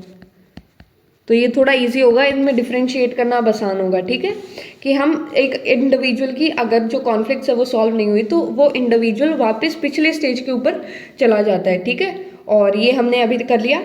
सो अब एक बार हम रिवाइज करते हैं कि हमने क्या किया। जो हमारी साइको डायनामिक अप्रोच है हम वो कर रहे हैं, साइको डायनामिक। तो ये दी किसने है, ये दी है सिगमंड फ्रॉइड ने, ये हमें ध्यान रखना है। तो इंट्रोडक्शन में हमने क्या किया था, इंट्रोडक्शन में ये देखा कि ये बहुत हाईली पॉपुलर अप्रोच है। दी किसने थी, सिगमंड फ्रॉइड ने ये अप्रोच दी थी। उसके बाद में हमने किया कि वो एक फिजिशियन थे और उन्होंने अपनी जो क्लिनिकल प्रैक्टिस के टाइम पे ये थ्योरी डेवलप की और उन्होंने हाइप्नोसिस का यूज़ किया, हिप्नोसिस बोल सकते हैं। और उन्होंने क्या देखा कि जब पेशेंट्स अपनी बात को बता देते हैं तो उसके बाद में उनको बहुत रिलैक्स फील होता है। ये किया, फिर हमने उनके मेथड्स किए। मेथड्स में क्या था कि मेथड्स में हमने देखा free association, dream analysis and analysis of errors. Methods करते हैं। मेथड्स में हमने क्या देखा कि उन्होंने कुछ मेथड्स का यूज़ किया था। तो वो मेथड्स से हमारे पास फ्री एसोसिएशन, यानी जो मन में आए वो बोल दो, एसोसिएशन। दूसरा क्या था हमारे पास, ड्रीम एनालिसिस। और तीसरा हमारे पास क्या था, एनालिसिस ऑफ एरर। ये हमने इनके कुछ मेथड्स देखे थे जो इन्होंने यूज़ किए। फिर हमने किया इसका levels of consciousness, levels of consciousness, जिसमें हमने 3 लेवल किए। पहला क्या था हमारा, कॉन्शियस। दूसरा क्या था हमारे पास, प्री कॉन्शियस। और तीसरा हमारे पास क्या था, अनकॉन्शियस। तो इसमें कॉन्शियस क्या होता है कि एक इंडिविजुअल अपनी थॉट्स, फीलिंग्स और एक्शंस के बारे में क्या है, अवेयर है, ठीक है। प्री कॉन्शियस में क्या था कि एक इंडिविजुअल अवेयर हो सकता है बट अभी उसको अवेयरनेस नहीं है, बट अगर उसको वो ध्यान से अटेंड करेगा तो वो क्या होगा, वो उसके बारे में अवेयर हो सकता है, ठीक है। May become aware, become aware. फिर हमने अनकॉन्शियस में क्या किया, जो हमारा इसमें सबसे इम्पॉर्टेंट था कि एक इंडिविजुअल इसके बारे में अवेयर नहीं होता, और इसमें हमने क्या देखा कि it is a reservoir of instinctive और एनिमल ड्राइव, कि ये एक स्टोर हाउस होता है काइंड ऑफ हमारी, जिसमें एनिमल ड्राइव्स और इंस्टिंक्टिव ड्राइव्स है वो स्टोर होती है। इसके अंदर हमारे रिप्रेस्ड आइडियाज स्टोर होते हैं, और एक जो अनकॉन्शियस कॉन्फ्लिक्ट्स है वो क्यों अराइज होती है, क्योंकि जो सेक्सुअल डिजायर्स है जिसको ओपनली एक्सप्रेस नहीं किया जा सकता, उनके कारण हमारे जो अनकॉन्शियस है उसके अंदर कॉन्फ्लिक्ट्स होती है। सो अनकॉन्शियस का रोल है, उसके ऊपर सबसे ज़्यादा एम्फेसिस दिया था इन्होंने, ठीक है। उसके बाद में हमने क्या किया, स्ट्रक्चर ऑफ पर्सनैलिटी देखा, स्ट्रक्चर ऑफ पर्सनैलिटी। तो इसमें भी हमने 3 चीज़ें की थी, ईड, दूसरा हमने किया ईगो, और तीसरा हमने किया सुपर ईगो, यही देखा था। तो ईड क्या होता है, ईड हमारा प्लेजर प्रिंसिपल पे बेस्ड होता है। इसमें हमें इमीडिएट ग्रेटिफिकेशन चाहिए, यानी जो हमें चाहिए वो हमें अभी दे दो। इसमें हमारी सेक्सुअल डिज़ायर्स होती है, एग्रेसिव इम्पल्सिस होते हैं, ये मॉरल वैल्यूज़ के बारे में नहीं सोचता, और इसमें जो इसकी एनर्जी होती है उसको हम लिबिडो बोलते हैं, ये हमने किया। ईगो क्या होता है, ईगो हमारा रियलिटी प्रिंसिपल पे काम करता है, ठीक है। तो ईड हमारा क्या होता है, प्लेजर प्रिंसिपल पे काम करता है, ईगो हमारा रियलिटी प्रिंसिपल पे काम करता है, और सुपर ईगो हमारा मॉरल प्रिंसिपल पे काम करता है। सो ईगो में क्या होता है, ये रियलिटी प्रिंसिपल पे काम करेगा, ये बताएगा कि हमें किस तरह से सोशली अप्रोप्रिएट बिहेवियर शो करना है, ये ज़्यादा रीजनेबल, पेशेंट और रियलिस्टिक होता है, ठीक है। सुपर ईगो हमारी मॉरल ब्रांच होगी पर्सनैलिटी की। ये कैसे डेवलप होती है, through internalisation of parental authority. ये बताती है कि कोई एक पर्टिकुलर बिहेवियर है वो सही है या नहीं है, ठीक है। उसके बाद में हमने क्या देखा, उसके बाद में हमने किया ego defence mechanism, ego defence mechanism. So ego defence mechanism कौन यूज़ करता है, हमारा ईगो यूज़ करता है। कि मान लो जब हमें एंजाइटी होती है, तो एंजाइटी से बचने के लिए ईगो कुछ चीज़ें करता है, उनको हम ईगो डिफेंस मैकेनिज्म बोलते हैं, ठीक है। ये हमारी जो रियलिटी होती है उसको डिस्टॉर्ट करके प्रेजेंट करता है ताकि हमारी एंजाइटी कम हो जाए। ईगो खुद को एंजाइटी से प्रिवेंट करने के लिए इनका यूज़ करता है, ठीक है। तो इसमें हमने क्या किया था, सबसे पहले हमने देखा था रिप्रेशन, यानी कि हमने किसी चीज़ को टोटली अनकॉन्शियस में डाल दिया, ठीक है, हम उसके बारे में बिल्कुल ही भूल गए, अनअवेयर हो गए, ठीक है। दूसरा हमने क्या किया था, प्रोजेक्शन, कि हमारी गलती हमने किसी और के ऊपर डाल दी, ठीक है। तीसरा हमने क्या किया था, डिनाइल में क्या किया हमने कि हमने बिल्कुल ही जो हमारी रियलिटी है उसको एक्सेप्ट करने से मना कर दिया। चौथा हमने किया था रिएक्शन फॉर्मेशन, यानी कि हमने जैसा जो बिहेवियर आ रहा है उसके टोटली अपोजिट बिहेव करना, रिएक्शन फॉर्मेशन। और हमने फिफ्थ क्या किया था, फिफ्थ हमने देखा रैशनलाइजेशन, ठीक है। हम कुछ अनरीजनेबल लॉजिक देते रहते हैं, ठीक है, रैशनलाइजेशन। तो ये हमने ईगो डिफेंस किया। उसके बाद में हमने लास्ट में देखा हमारे साइकोसेक्सुअल स्टेजेस, ठीक है, स्टेजेस करेक्ट किए। स्टेजेस में हमारे पास पहला क्या था, पहला था ओरल, दूसरा हमारे पास एनल, तीसरा हमारे पास क्या था, फेलिक, चौथा हमारे पास क्या था, चौथा था हमारे पास लेटेंसी, और फिफ्थ हमारे पास क्या है, फिफ्थ है हमारे पास जेनिटल। तो ये हमने स्टेज किए। इसमें हमारा जो मेन फोकस होता है वो माउथ पे होता है, एनल रीजन पे होता है। इसमें हमारे पास ऑडिपस और इलेक्ट्रा कॉम्प्लेक्स होता है। बाद में हम सेम सेक्स पेरेंट्स के साथ आइडेंटिफाई करके उस प्रॉब्लम को रिजॉल्व करते हैं। लेटेंसी में हमारी सेक्सुअल अर्जेस इनएक्टिव हो जाती है और हमारी जो मेन एनर्जी होती है वो किस पे फोकस होती है, हमारी स्किल्स में, स्पोर्ट्स में, पढ़ाई में, इन सब पे। और जेनाइटल में हम सेक्सुअली मैच्योर तरीके से दूसरे जेंडर के साथ कैसे हमें रिस्पॉन्ड करना है, कैसे इंटरेक्ट करना है, वो सीख जाते हैं। तो ये हमने किया साइकोडायनेमिक थ्योरी, ठीक है, इसको ध्यान से करना है हमें। So this was all for this video. बाकी का जो चैप्टर है हम नेक्स्ट पार्ट में करेंगे। और अगर आपको ये वीडियो हेल्पफुल लगे तो please like, share and subscribe to my channel, and thank you for watching.